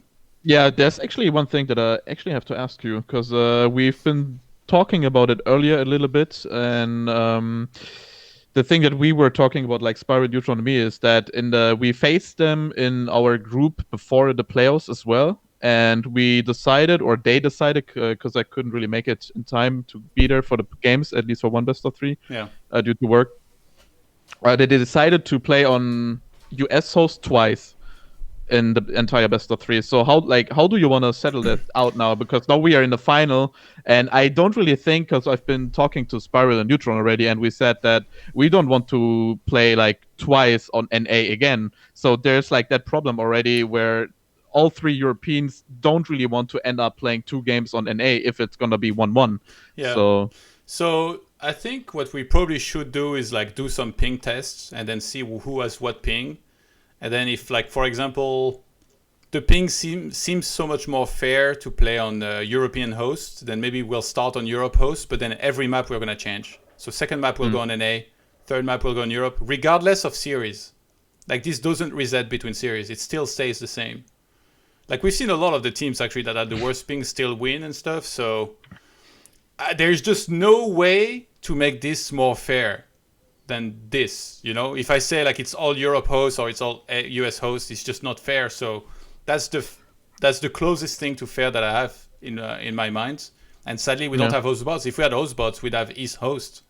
And then it'd be a lot that more wouldn't playable. be a problem then anymore. I don't think we would have to discuss about it then. No. Yeah, but now, like, unless you guys have a better suggestion, I just don't know how we could do better than this. So that's my idea for now. But yeah, we do have to do some tests maybe before we play and then see exactly who has what ping and then try and decide from this. But I know it sucks. But it's going to be hype anyway. Like, grand finals, you guys against Back to the Lobby. Third place match will be Not From This Planet against Macro Musketeers. I believe we just got done scheduling them. Let me have a look real quick. And it's going to be on Thursday. We're going to have Back to the Lobby versus number 1 at 3 p.m. And then on Friday, we'll have Not From This Planet versus Macro Musketeers at 2 p.m. Yeah. Okay. Yeah, let me tell you this. I would be so pissed if I would lose to a guy who has blonde highlights in his hair. You better win, dude. That's fucking crazy. Oh my god.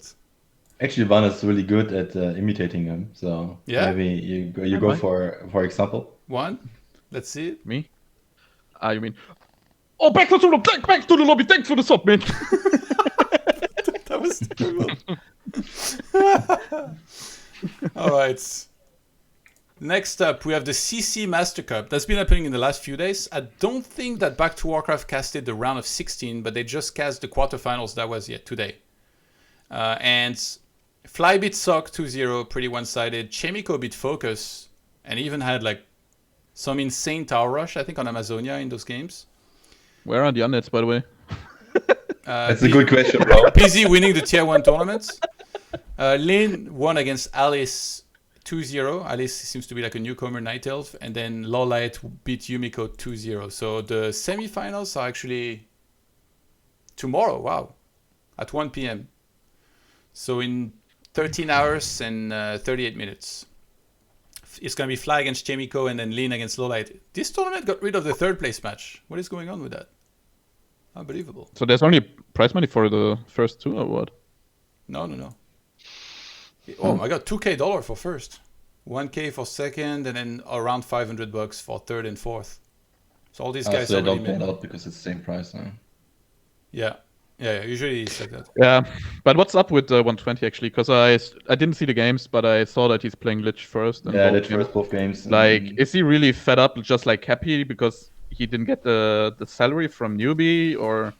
120 has always done that. Like, he's always messed around in some series. Like, remember the Ting Invitational? Because I remember the fucking finals. There are so many games where he's playing like Firelord first against Chemico or something, and it's hard to say. So weird. I have no idea. Okay, Toxie, did you catch any of it? Lolite beating Yumiko? Yeah, I saw that he's playing Keeper against Human again. That's great, making Keeper great again. No, I think it's quite interesting to see him playing because he always innovates and makes the meta change, like evolve a bit.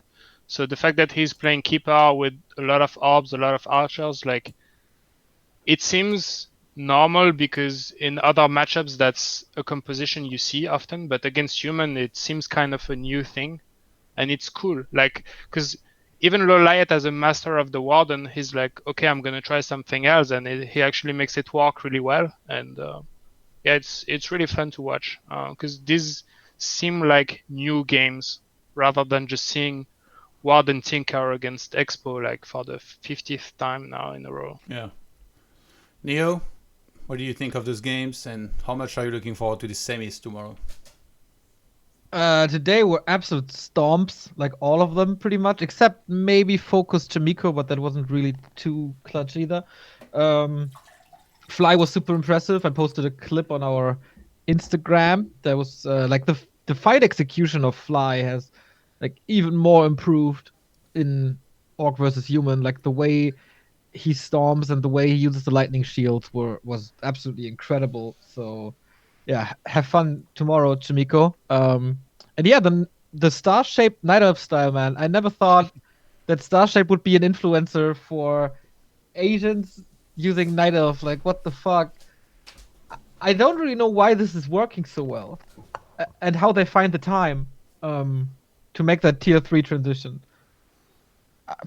It's really refreshing.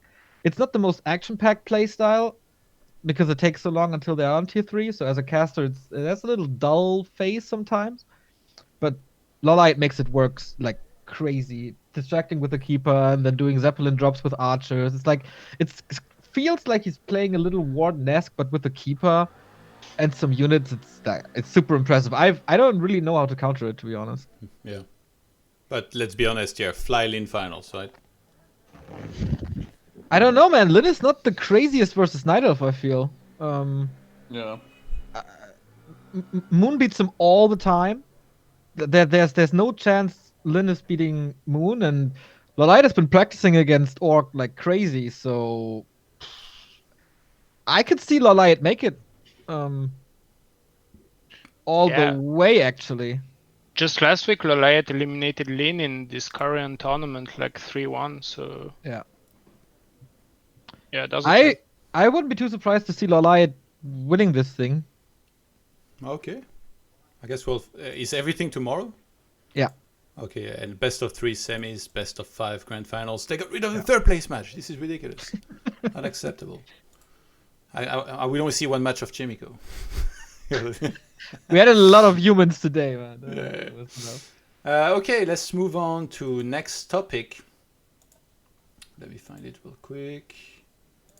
It's going to be W3 Champions, as always, of course, as our topic number 4. And they just improved the website, actually, on the rankings. Just when you think this ladder couldn't get any better. Actually, every time I say that, the page is lagging and it doesn't load. But but the website is like, I really, really like it. Oh my god, it looks so clean. Wait, let me show it. Yeah. Did there used to be races here, or was that just added? No, they did it new, probably earlier now. Yeah. Earlier today. So now you see who's in game as well. So like Kraft, for example, is facing Simply Hunter. Grubby is facing Sed. That's really, really sick.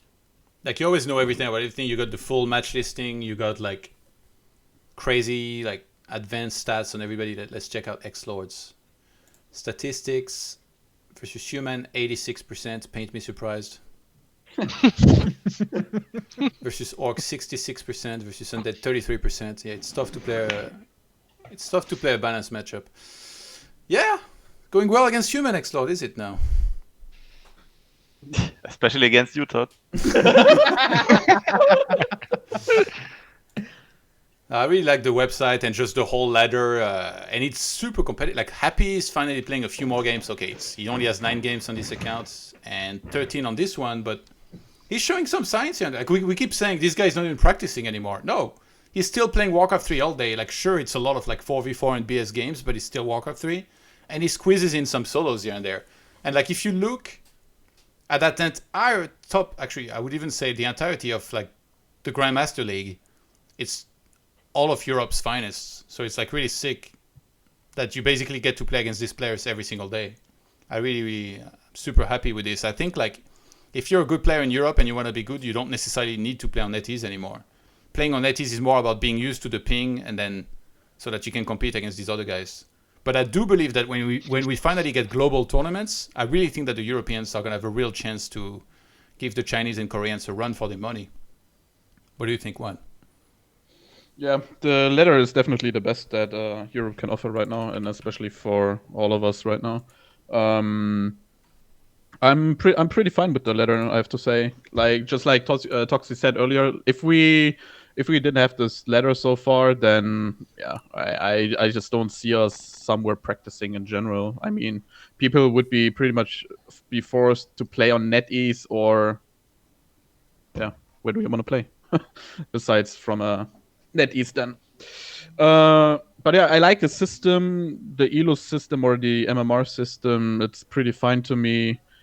obviously it's pretty tough that when you get like higher than 2.3, 2.4k, that you can easily lose like, let's say 20 elo, but that's just how the system goes.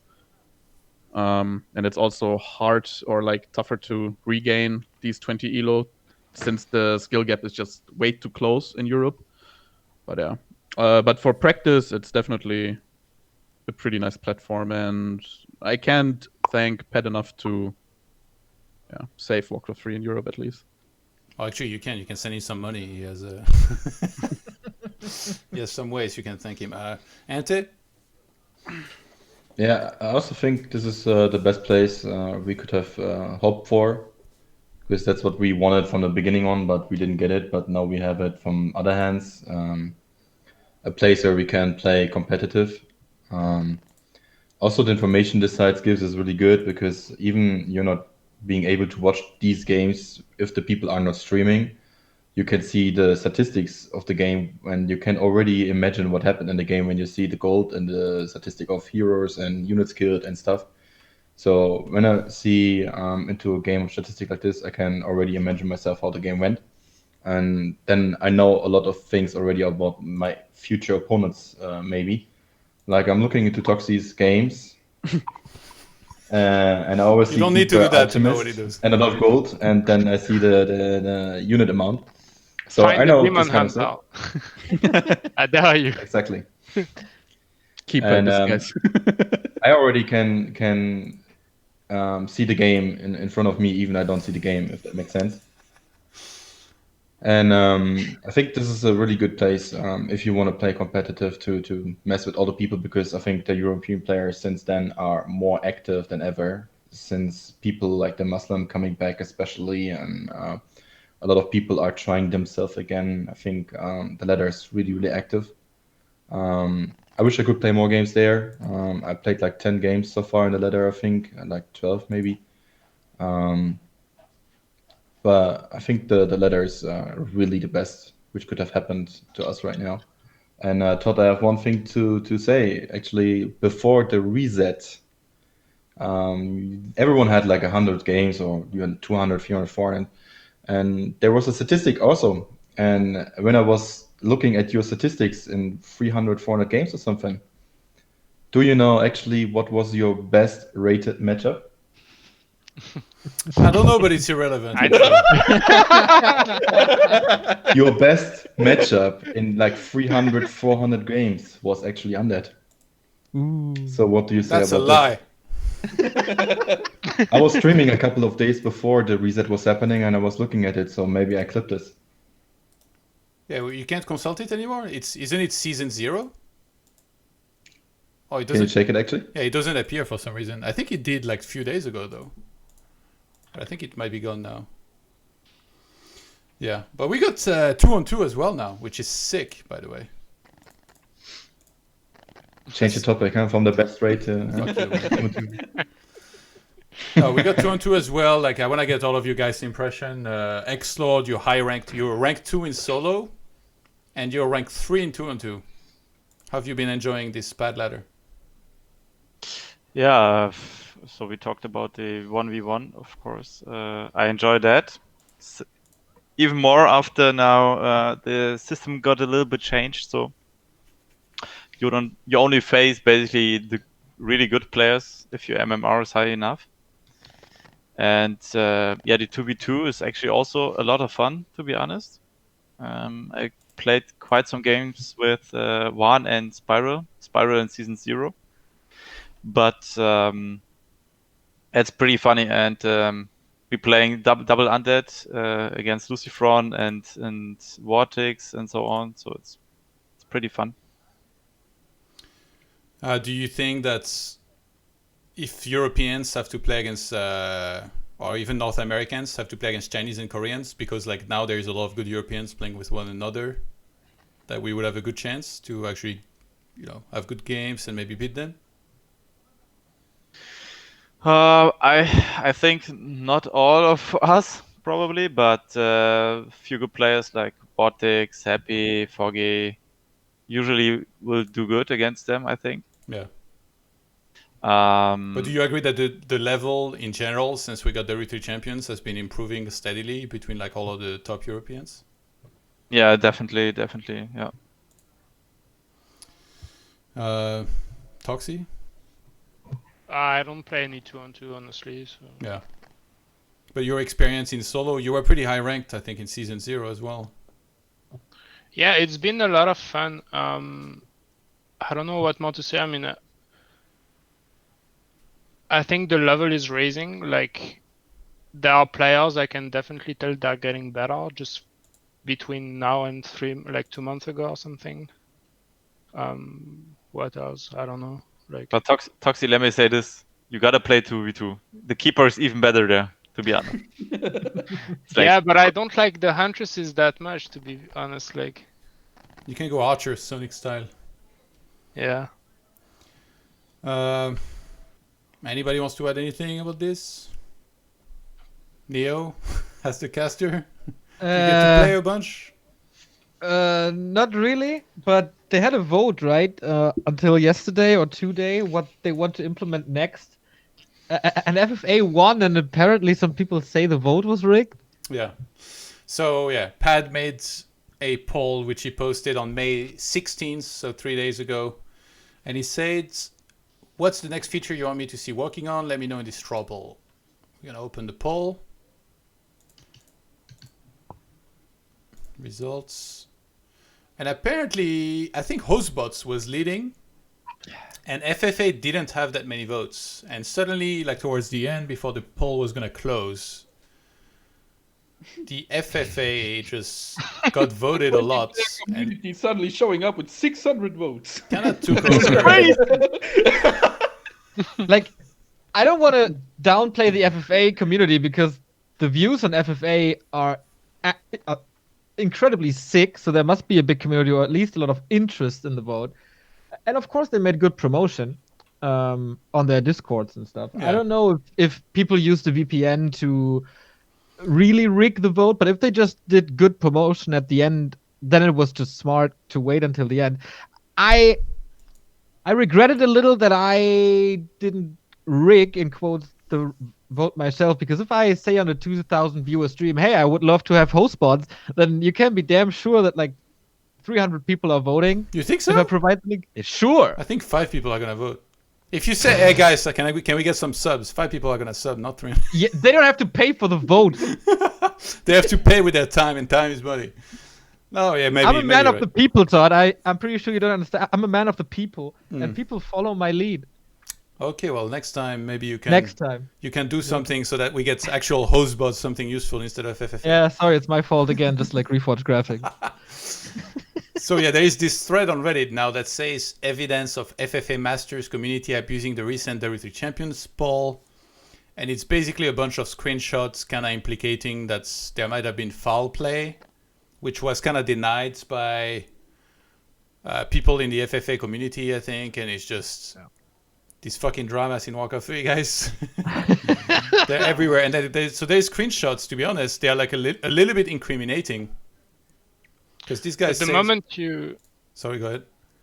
The moment you create a poll that can be abused, then you just can't really trust the results that much anyway. Like, yeah, just the fact that they use such a website to do the poll, like, yeah, just there is not much legitimacy in the result.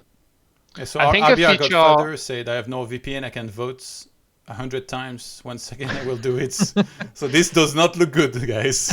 When I see those. Yeah, I mean, you never know if they're trolling and stuff. But even if they did, they also donated like 600 euros to Pad before the vote was done. I'm not really sure if before or after, but if they get their FFA, it's good for them. I think it's a pretty cool scene, and they're kind of desperate at the moment because Reforged fucked them hard. Yeah. Just like all of us, and they showed goodwill by donating so much, and I think that helps Pat a lot. So even if there's a little shade on it, it's gonna be fine. I don't think it will take that much time compared to host bots. So yeah. Well, what bothers me is that it turns something super positive into something somewhat negative, and I've even tweeted to Pat, like, everybody still appreciates your work, like, focus on that. But it sucks to have another thing like this happen, and like there's going to be people mad that now there is no host bots and instead we get FFA, because let's be honest, if you're not an FFA player, you're not enthusiastic at all about this being added. But I don't know, I don't play FFA, but I'm happy for these guys that they're going to get FFA to play, and I think that's cool for sure. as well. And hopefully later on Pat can keep on adding like more stuff that will be useful to like everybody, not just FFA players. So yeah. What did you vote for, guys? Host bots, of course. Host bots. What did you vote for? You didn't vote. For the replays. What? I was voting for the replays as well. I think, Automatic replay upload after a match? Yeah. So you mean like you want to download the replays from the WWE Champions of like somebody that played the game and stuff? Yes. Yeah. Why? I don't like it. Well, because we play competitive, so we want to see what the opponent is playing, right?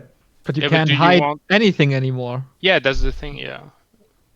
But it's also the same on NetEase, and that's actually a good part of NetEase, which I like, to be honest. So Now, I think you can block on NetEase, right? I don't think so. If it's public or not. I think tournaments disable it for like if they don't want people restreaming or whatever. But I don't think that players can block it, but maybe. Okay, on NetEase, but on NetEase you can create a Smurf account in like 5 seconds if you're not. Yeah, but then from everybody's the going to web. know it's you after you do the same build that you usually do. Yeah, but I don't know. I think it's easier to hide on NetEase than it is now on Battle.net. That's for sure. Yeah. Yeah, actually, replay was pretty low. Well, I guess. Third to last with 216 votes. Damn, people really don't need the reworked minimizing game UI, do they? That was like dead last. But yeah, 2-on-2 random think team actually took second, by the way. Host bots wasn't even second. I think a minimized UI would be nice for casting, but for playing it doesn't really matter. Yeah. Like if you get the UI that StarCraft 2 has, for example, that would be super cool for broadcasting. But don't you already pretty much have that? Or oh no, yours is expanded, right? It's like with extra details. Yeah. Okay. And we use Classic anyway, so we have the boxes at the right-hand side. Yeah. So Feels bad. Okay, well, that closes this subject, and let's talk about balance, guys. If you will oblige. Let's see, where is it? Boom. So let's start with who wants to start? One, do you want to start? I think I talked about balance earlier already in one of your previous meetings. So I think there are like some matchups in general that are standing out right now, in my opinion. That is currently Undead Orc Human, and at least a little bit Undead Human as well. So Kappa? So for Undead Orc, it's really tough to say. I mean, Fast-Tier TC seems to be quite broken, in my opinion. Like, it's really tough to beat. But then again, like, if FSTC doesn't work, then you can just switch over to BMSHTC. Like, the Tri-Hero is also pretty strong, if not the strongest Tri-Hero that you can get in the game. Tough to say, like, how do you want to balance it? I mean, Stomp obviously needs a nerf, but Blizzard had, like, other intentions with the latest patch. Like, they did actually even buff it instead of nerfing it, even though it has been an issue for, like, at least 10 years now. Yeah, so somehow nerfing the TC is probably the majority or the key that you have to do, because it also affects the human matchup probably by a lot. But then on the other side, like, Undead Orc versus Human seems to be also pretty bad for Orcs for many, many years. So I kind of think it's okay to have, or for them to have at least a decent matchup as against Human nowadays as well. But it just seems to be so broken, where, like, in the moment if TC hits 5, the game just feels over. Like, it's hard to play around it. So yeah, if I have to make a list, then TC is obviously the #1 target here that has to get nerfed. And how would you nerf him then? Yeah, that has been always a question, right? either the AoE effect on level 5 shouldn't be as big, I think, and obviously the stun duration shouldn't be 5 seconds. Like if you compare it with the Crypt Lord, it's like much better. Maybe also the mana cost. I mean, Impale costs 100, Stomp is like 90, I think. So, and you can't even bug out the Impale, which you can't do with Stomp. Yeah. Like, so that's another problem. What about Undead versus Human? Well, it's a pretty good matchup. Yeah.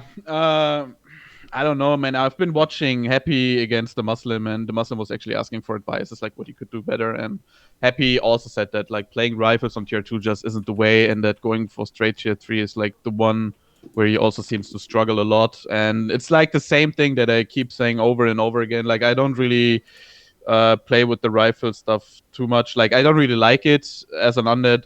I mean, from the side of a human, you know, like I think if humans go straight tier 3, it's much harder for me to beat them compared to like rifles. Well, how do you mean straight So- tier 3 then? With Expo or? Yeah, with Expo. Okay. Not like one base, like Expo. and what's then just composition? go to the game. Usually they play like Blade. The way Blade plays is like I think he goes for an early Sanctum and Workshop, and then he adds like 2 or 3 breakers just to get some block, magic immune units, and maybe even some burn on the mana, and also to have something in the front. And I think then he's adding like a couple of Gyrocopters and later Knights with Tri-Hero and stuff. Like that always works. I mean, Ixlord is also struggling against him, or used to struggle against him a couple of times. I think all of us undeads used to struggle against him. So, So you think it's a fair matchup? well, I still think that undead is obviously slightly favored. I'm gonna say slightly because Slightly. I'm Very pretty slightly. the thing is like the early game depends on actually quite a lot, in my opinion, in this matchup. Like, if the Undead is able to steal a lot of creeps and stuff like that, then yeah, obviously it's gonna go into the way where Undead just has the upper hand. But if that Pitlord push on tier 3 just doesn't work at all, it feels like the Undead is just losing time and time. But yeah. It's also hard to say. Happy's not gonna compete anymore. 120 is just throwing Lich versus here and there now against Yumiko. We have absolutely nothing to He's compare. cuffing the except- statistics. we have like nothing really to compare, and then you have like Happy, who's like this is Happy, and this is like the whole European scene. So it's hard to say what the matchups are really like, you know. So I don't know. Yeah, I do think Undead is favored against human. So But how it's would not you as rank bad. the races from best to worst? Dude, I know a lot of people would kill me, but I do really think that Orc at least is on 1. At least I on do. 1. What the fuck? I mean, I agree. Orc, personally for me, Orc has a good matchup against Undead, and Orc has a good matchup against human nowadays. It's not as bad as like 10 years before when Sky Tower rushed them every single time, or like the Sky Tier 2 pushes came out, you know. Yeah. So in theory, Orc has like at least 2 good matchups nowadays. Elf obviously being one of their weakest, but tournament-wise, it seems like there are just a couple of orcs left that maybe can pair up with that, you know. Like in Europe, for example, you have only Spiral, and then it feels like there's also a big gap, and maybe with Cash, obviously, but then there's like another big gap. Then you have like Undead players in Europe. There are like 10 players or 15 players, almost everyone on the same skill, so it's hard to say. But yeah, I would probably rank Orc the best race, I think. Then probably Human, then Undead, and then Elf. That's at least my. Ante. Yeah, I think Van already said a lot of stuff. But of course, everyone has his own opinion. Yeah, that's why I'm asking you. That's why I'm answering this question now. So, what's the slaughter here? Come on, guys. Okay. So I think the balance pet issue right now is like obviously the Tyrant Chieftain Stomp, of course, is one of the most important things which has to be fixed. I still think that Keeper is still a little bit too strong, especially against races that doesn't have tier 2 this build. When I would rate the races from 1 to 4, I would say Orc definitely on rank 1 right now. Because I feel like they have a good matchup against Human with the Farseer TC combination. They have a good matchup against Undead, obviously. And I think also that they quite have a good matchup against Night Elf, because Night Elf was making the keeper meta still against Orc, and Orc has a tier 2 dispel with Shamans and stuff, so it's gonna be who's gonna have the better early, who's gonna make expansion, and who's gonna survive the push. And I think it's an equal kind of match. So I think Orc has 2 good matchups, 1 equal matchup, and 1 mirror matchup. On second place, I would rate Human, because I think Human also has a lot of versatility. They have good matchup against Undead, in my opinion. If the Human is playing quite surprisingly sometimes, and not only straight one strategy where you know already what's coming. Like, for example, that he's not playing the 2 same things on one map after another, like play differently.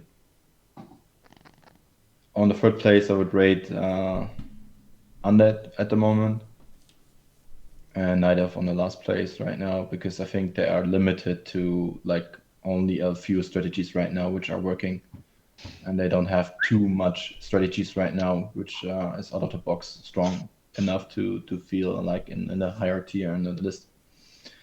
But at least I would love to have a lot more changes to the Undead gameplay as well, because I'm super bored about the go tier 3 all in against Expo Undead gameplay, which is like for a lot of time right now. We have players like Sight that showing us that Dreadlord stuff can work, but I feel people are already figuring out how to play against Sight, and Sight is struggling a lot in the ladder as well. So it's quite hard to be having a lot of strategies with Undead actually to be successful. So I think I'm wishing that there's more changes to the gameplay for Undead to not rush tier 3 every game. So I think the balance would be better. Toxie? I think it's always a bit hard to talk about the matchups in which there is Night Elf, because I have a horse in the race, and it's a bit hard. In terms of my own strength, like against Human, I have the worst matchup, and I think it's the hardest matchup in general for Elf. I feel like the burden of the mistake is really on the Human. Like, yeah, it's if you make one slight mistake with positioning of your hero in the early game or something with Elf, it feels like you fall so far behind sometimes. It doesn't feel the same in the other matchups. I think Arc against Undead, so other matchups in which there is no Night Elf, Arc against Undead, it's clearly favored for the Arc. I think there is a problem with Stomp in more than just this matchup. Like, the cooldown should be much higher. Like, I don't really have a problem with it being so strong on level 5, but the cooldown of the spell, it shouldn't be 6 seconds. Like, it doesn't make any sense, like, at all. But it's the same with Clap. Like, Clap shouldn't be a crowd control that you can spam every 6 seconds. Like, 6 seconds is it's less than all the coils or storm bolts or everything. Like, every normal spell is not 6 seconds. So those two should be nerfed together. And then, yeah, Human against Undead, like, it's like the burden of the mistake is on the Undead. Like, if the game goes normally for the Undead, like, I feel it's just Undead favored, but the 3 guys are not gonna agree with me. And then, yeah, I think we all agree on the tier list. Like, I think Arc is the strongest race, and then probably Human, Undead are equal in strength, and Night Elf slightly worse. X-Lord. Orc first, Human. Yeah, but talk about the matchups first. Fuck's sake. 1 hour and a half late, and he's just giving me his ranking straight. Yeah, Orc first because of Undead versus Orc versus Undead is broken in my opinion due to Orc can play whatever they want to. It's also pretty much deciding on the maps. So maps, for example, like Echo Isles, it's in my opinion really hard as an Undead to win. And it's only off the few maps. So the map pool has also a really, really big impact regarding the matchups. But besides that, yeah, Orc vs Undead is really good for Orc, of course. The latest games, Orc vs Human, I also think like Orc is in favor in this matchup also due to Stomp and Speed Scroll. I think this adds up because Human army is really slow, very static. Sorceresses don't make any or have no effects on the Orc army because of Speed Scroll. And I think it takes like 60 seconds for a Speed Scroll to be replenished within the Orc shop, if I'm correct. And yeah, I also played a few games against Grubby on ladder like 1 or 2 months ago with Human. You too? Yeah, and to be honest, from my opinion, I rather play Undead versus Orc than Human versus Orc. To be honest, this is fucking disgusting. As Human, you. I have to admit the peasants from the Human against Orc, especially, it's totally disgusting to play against Orc with all these lightning shields and shamans and speed scrolls and stomp in with TC, and you're trying to micro your units, and it's way harder than you can being an Undead with the Unholy Aura. But also versus Undead, it's really tough to micro against that huge stomp from the Orcs.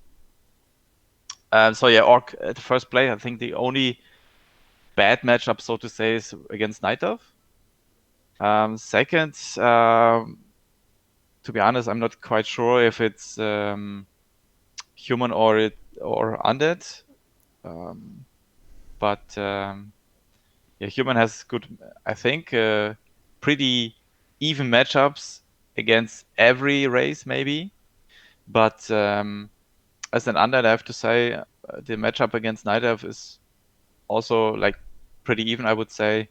And against Human, all in all, the matchup is pretty stupid because the Undead has to break the expansion of the Human, and I don't think anything else from the Human will work against Undead except the expansion.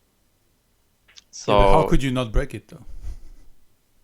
Yeah, you have to watch the replays of Blade maybe, or sometimes, or other Humans. But I know what you mean. It's really hard. So, but I feel like Blade was playing really good with the expansion, and also maybe losing to Happy, but winning against all the other Undeads. So Vortex, me, Juan, Ente. And since he started playing Rifler tier 3 style against Undead, I think I didn't lose a single game to him yet on Warcraft 3 Champion. So I feel like the expansion is much better for him, the better choice for him. And he plays it really solid. So yeah, that was my biggest problem against Human, and it comes up to little mistakes which every player makes. But all in all, as I said, the meta Undead versus Human is pretty stupid because Human has to expand and Undead has to destroy it, otherwise he's behind. So with this said, I think it's pretty much even. So it comes down to a few mistakes from either player. And I think the worst race would be probably Night Elf then. Wait, so who's second? Yeah, I don't know. It's Undead or Human. No, but you have to pick. I have to pick. Then probably second best Undead. There we go. We got there. All right. Neo, do you want to weigh in? I feel Night Elf is getting better. I feel they are demolishing pretty much every orc with this mass hunt stuff into mass archers. Have you been reading the chat? Because you're about to piss off a lot of very angry people. I don't care if I piss off Kevin Schwem. So I feel like they found a way to transition out of hunters into mass archers, and they do it way better than like 6 weeks ago. Same goes in different matchups when they finally learn that they have to go bears and then have to go into mountain giants to have tanks, so the army doesn't get deleted in like 2 seconds. I feel like they're getting a lot better at their unit transitions. So Night Elf is picking up pace, I think. Orc is pretty damn good in all other matchups, I feel, except against Elf, where they really struggle. I don't know. Yeah, that's pretty much about it. And since TH lost to WFZ on Last Refuge, I have to admit that Undead is favored towards human, I guess. But, no, but Yumiko beat 120's Lich first today, Yeah. so I think he Yeah. kind of restored balance, right? no. What I really like was Blade's approach to the early game of Human Undead. He's buying a lot of time with an aggressive Archmage. Of course, it depends on a lot than like last hits and positioning and maybe even items if you get Claws or Circlet compared to like, of course, the Todd Ring.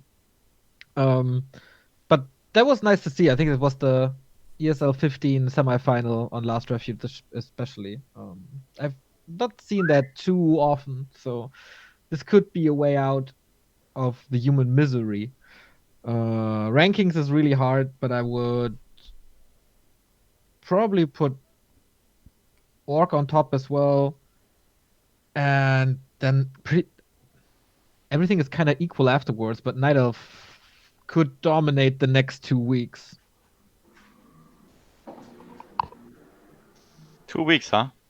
Yeah, and then it gets figured out, and then people find an answer. Like Lin, for example, is playing a lot more Tauren already, and if he tinkers with his timings a little and finds a way to have the Tauren available a little earlier so the mass archers don't kill anything before they're out, or it's only 1 or 2 Taurens, then I can see Lin dominating the late game again. Like, it's a lot about timings with that, I feel.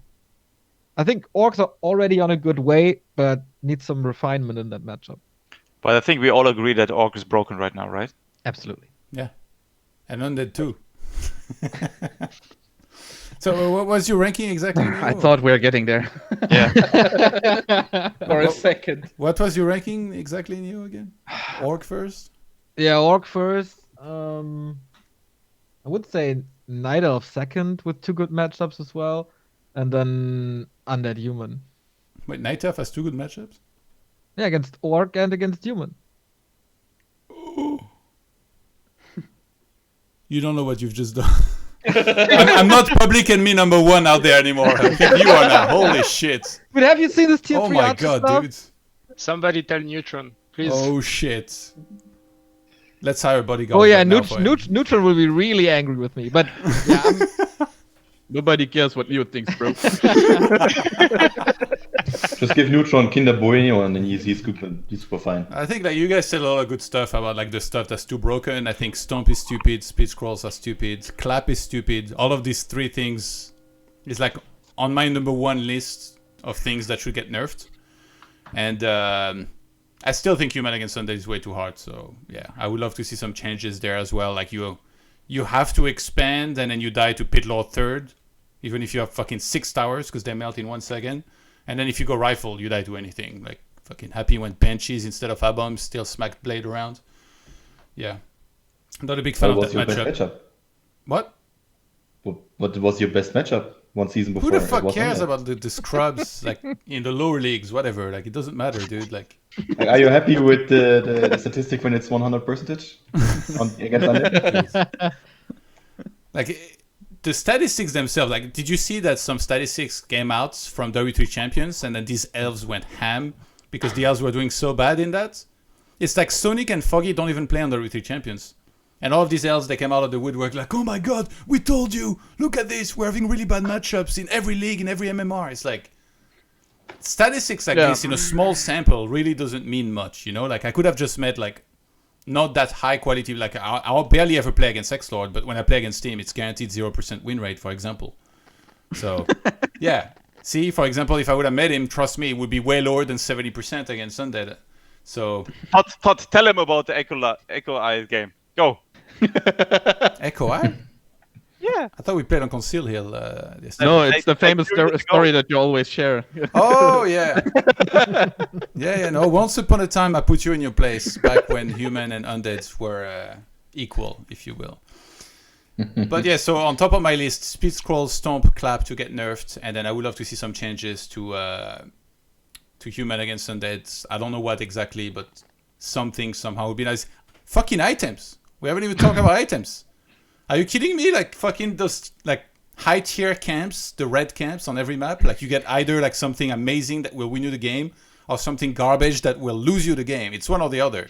Like you have one box here and one box. You pick the win or the loss. Like it's stupid. So I hope items get tweaked. I've said it many times. If like those high tier items will give like 400 gold instead of 200s, or like whatever it is they give, like I think that'd be way better. Greater mana should be 200 mana, not 300s.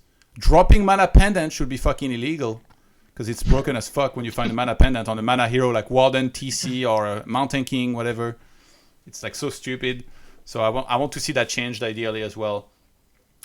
And for ranking, I'd say Orc, Undeads, Night Elf, and then the Warcraft to Orc, then Warcraft to Human, the Murloc race, Zerg, Protoss, Terran, and then the Egyptians in Age of Empire, the Red Army in Command and Conquer, and then Warcraft to Human dead last. No, but more seriously, I think Orc, and then we're talking like not necessarily direct comparison, right? It's just overall ranking. So like Human and Undead are pretty close together, I guess, in how well they do. And then I think Night Elf might be difficult right now. I think the matchup against Human definitely is very, very tricky. But to be honest, I've said it many times before. Just watch the replays of top Night Elves and copy them. What the fuck are you guys doing? Foggy is owning every single human out there with Warden first.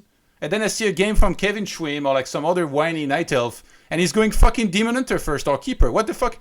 How about you take a fucking time machine and you go back to 2007 and you compete with guys that are doing the same builds as you? Like, it's fucking 2020. Like, learn to use the goddamn Warden. It's not that hard. And it's same with like Neutron and all these guys. Like, they keep playing like fucking unviable builds. God damn it. So irritating. Anyway, yeah, Night Elf I guess last and Human third. Close to Undead though, in how they do overall. Yeah, let's do some Q&A.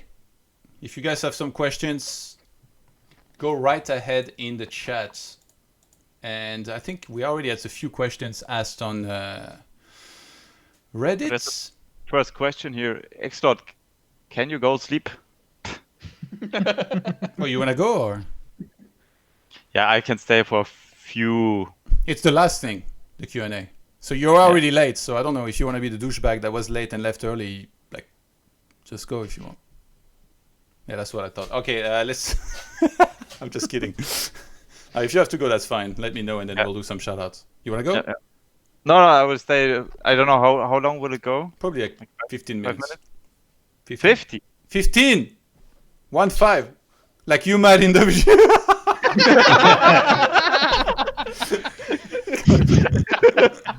Jesus Christ.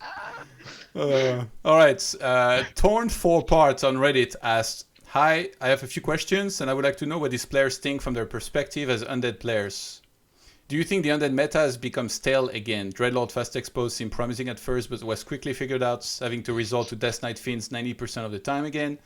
What do you think about Undead versus Orc? Do you consider it a balanced matchup or is it unfair?" We already answered that. But what do you think about the present map pool? Would you like to have new maps in competitive Warcraft? 1. Yeah, so I mean the playstyle hasn't really changed much compared to like what has been played like 10 years ago. I'm not really a general Fiend lover myself, but it's just like the way it works, and it's like the best way to compete, in my opinion.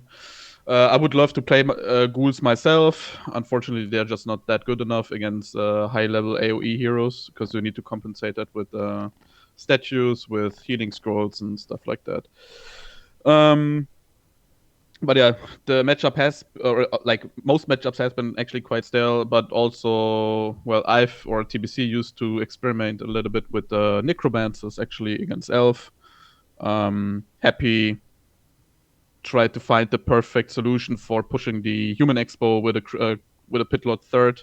Usually you've seen like sometimes even like 10 years ago you've seen Naga second against human actually. So yeah, something changed, but in the end it's something that pro players always end up with, and that's just like one strategy that always goes around like trying to perfectize this one style.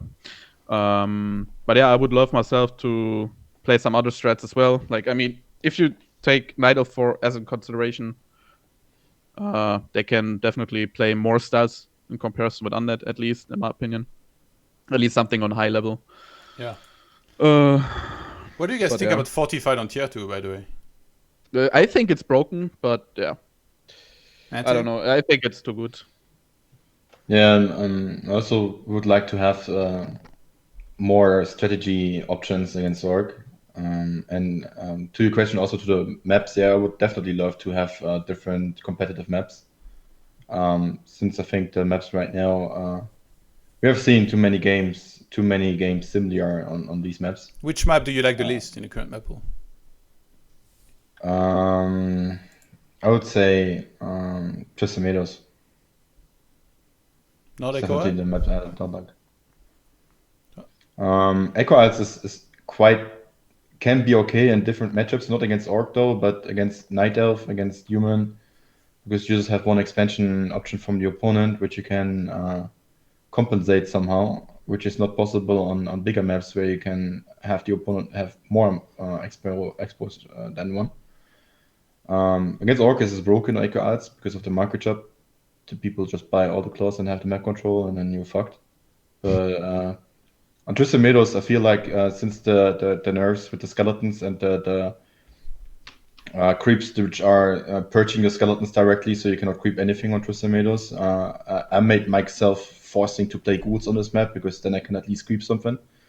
But I think Twisted Meadows is like the most hated map, especially to items. Like I played against Hitman, I think, one time there, and he had like a 1,600 HP tier tower and chieftain, and he was winning the game along with it.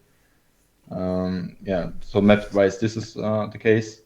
But also, the Fortified is a good example. I think Fortified on tier 2 is like giving away so much potential for the Undead to have different strategies against Orcs, especially since I'm thinking that Destroyer push early on the burrows, for example, was one strategy which was played back in the days, because the Orc was forced to make this upgrade on tier 3, and you sometimes had a little window where you could have make a base go to the Orc, which is greedy on tier 3 and stuff, and then you had other strategy.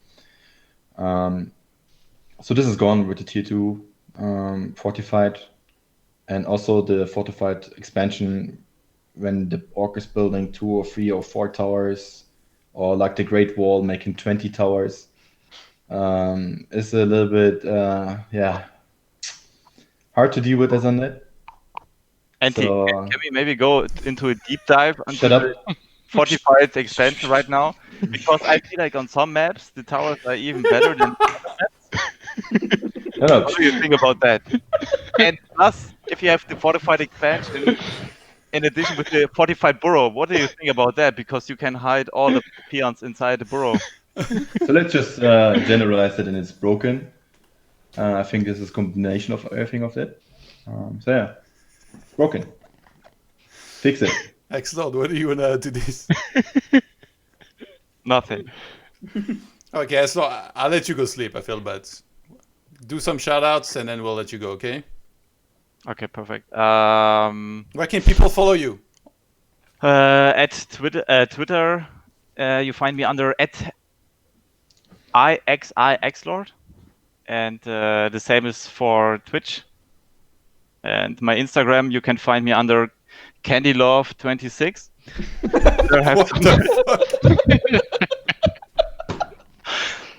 There I have some nice bikini pictures for you guys. 26, you said? Yep. And I had a photo shooting with Anti. So you can find me there. Yeah, but sorry again for being late today, Todd, and everyone else. appreciate the invitation for today. I enjoyed it, All right. and I hope to be on it in the future too. All right. Thank you for joining us, and have a good night. Thank you. Bye. Take care. Bye. Okay, Neo, I need you to reopen the thing for It's not my Dude, all fault. the- It's late. All the extra work, man, just for you, all right? Dude, I'm on fucking 2 screens now. Sheesh. Yeah, I'm coming. Oh my god, I mean the Xload window feels bad. Toxie, did you have any thoughts about Fortified on tier 2 and about the maps as well? Like, would you like to see a map rotation?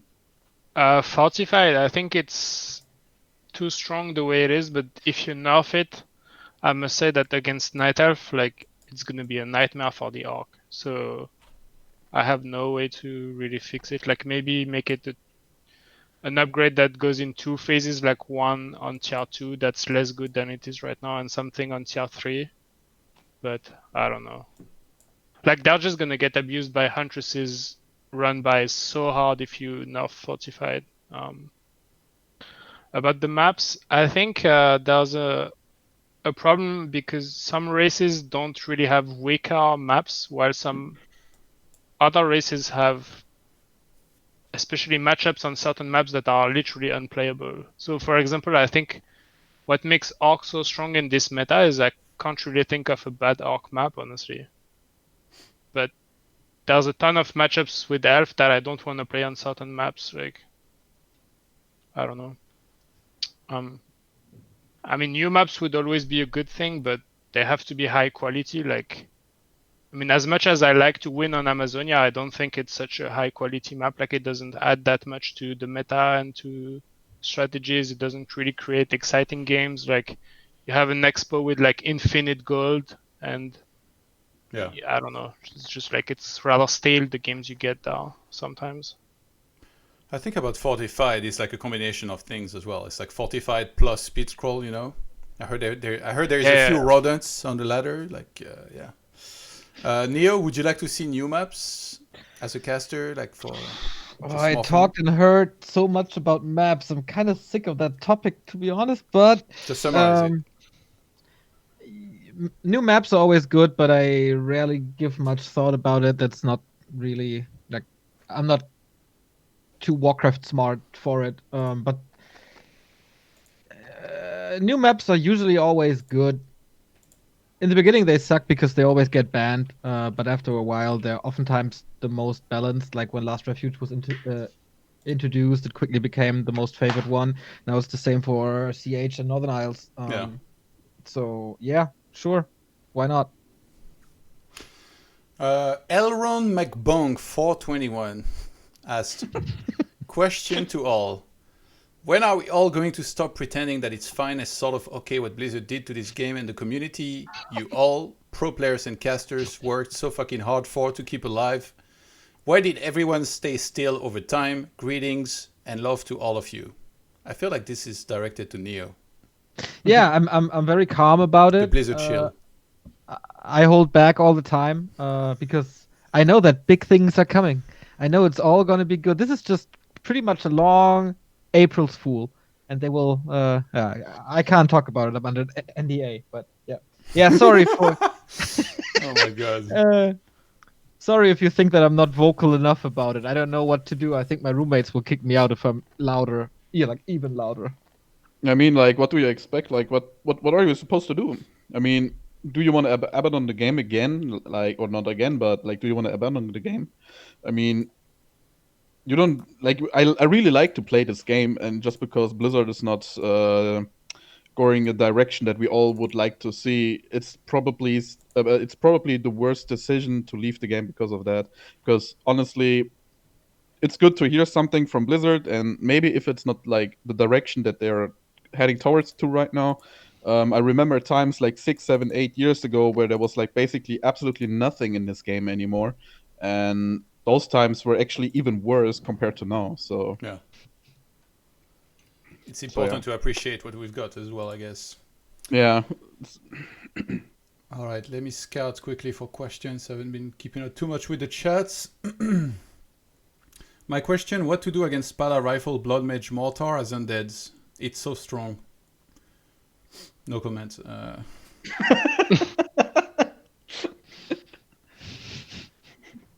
I could tell the answer, but I think Todd would not play it anymore then, so I will keep it. Cap. Why do so many top players rather go for a meta build than surprising with some cheese old school strats? I miss the diversity. Well, it's just like in StarCraft 2, probably. I mean, it works maybe once or twice, and then it's it. So I gotta say, I really enjoyed the Firelord tower push by Chimiko today.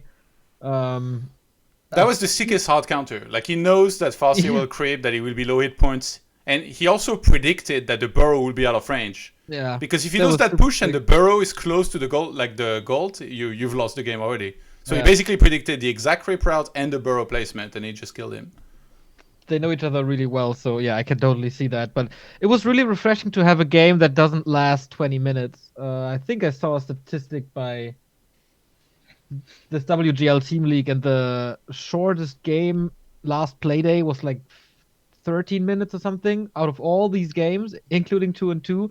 So games go really long, and oftentimes it's kind of stale. So I don't know. I agree that we need a little more diversity in some play styles, and I would love the games to be a little shorter on average. And also, I mean, we're not getting too many interesting questions, to be honest, or not too many questions in general, so I kind of have to go for this one. Prizrak asked, when are you going to unban him from Back to Work? Not today. Oh, that's a good one. From Dennis WC3. What balance changes you expect from Blizzards? I don't think they know how to balance. I expect random changes like in the last Keeper of the Grove patch. I don't think so. I do think that I mean, I'm not the person that they're talking to, but I do think that there's like, I mean, I've heard of it already, but there's like some guy from Blizzard who's in charge for the balance, I think, and he does indeed talk to several players, I think, at least. Like, he knows that like, there was like a random statement that they know that already that Torrent Chieftain is pretty much broken. So yeah. And as Shara Queen asked, Neo knows already balance changes. Yes, but he's under NDA, so he can tell us. So, like, no joke. I think this format here helped a lot to make you heard that they are watching this, right, Todd? Yeah. Yeah. So I'm pretty sure they will listen to the feedback that was given here a lot. And that's pretty good, because this was kind of like an echo chamber to Stomp is too strong, Clap is too powerful because of several reasons, and items. These three things were mentioned a lot, and I really hope they do stuff. I'm really worried. They said, what did they say exactly? That it's going to be a lot of changes or something.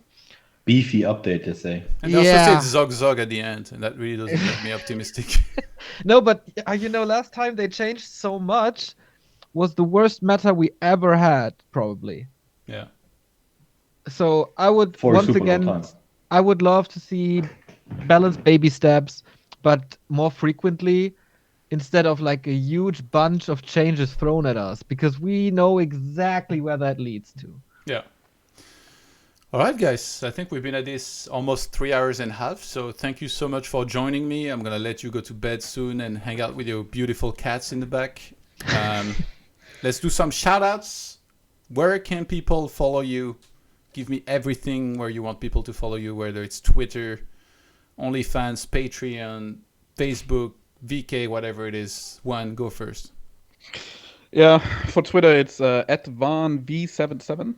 And if you want to follow my streams, if I stream, then great sell. Really good. I can't wait, man. Then it's VanV7 actually. Ante.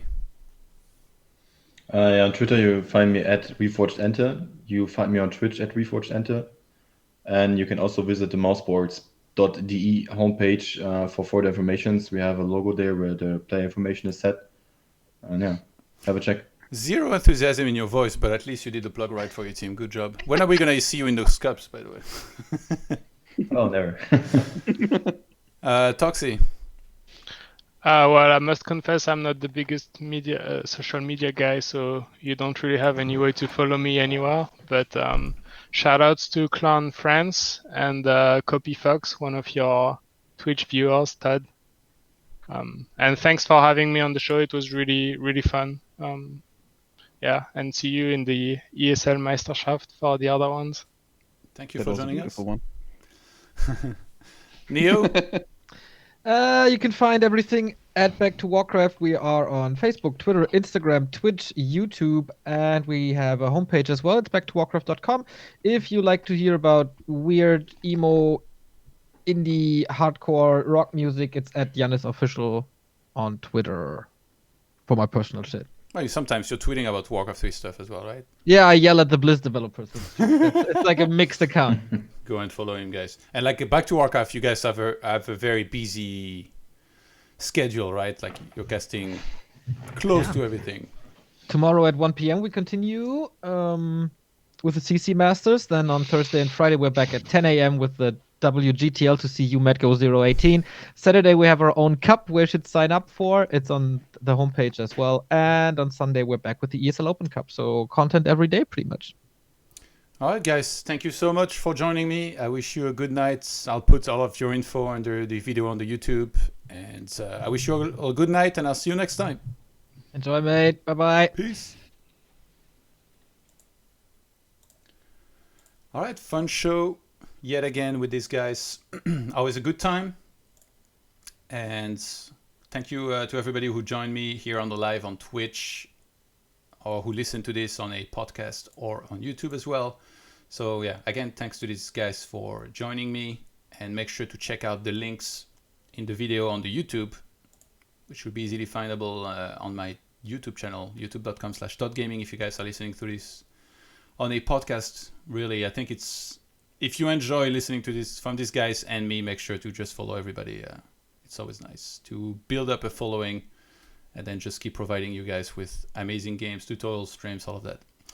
If you're enjoying the show, consider supporting us on Patreon. This helps us cover the production costs such as podcast hosting and continue providing this content. This podcast is now live on Google Podcast, iTunes, Stitcher, Spotify, Podbean, SoundCloud, and many, many more. So if you wish to have this show delivered to you in an audio format, just search for Todd's Town Hall Meeting on your favorite platform. Visit the Patreon page at patreon.com/ToDGaming. Supporters get the YouTube show VODs and podcast emailed to them ASAP. YouTube VODs are public 2 days later. Plus, I've got a few more perks listed on our different tiers, such as priority Q&A questions, Discord perks, monthly replay packs, custom recorded voice message you can use for a stream alert, voicemail greeting, or whatever, ability to cast votes for the future direction of my tutorial content, and you can submit replays for me to analyze live on stream, and much more. Check it out. Hop into my Discord and follow my Twitter for updates. Subscribe to YouTube for show VODs and game highlight videos. Thanks for watching, everyone. See you next week.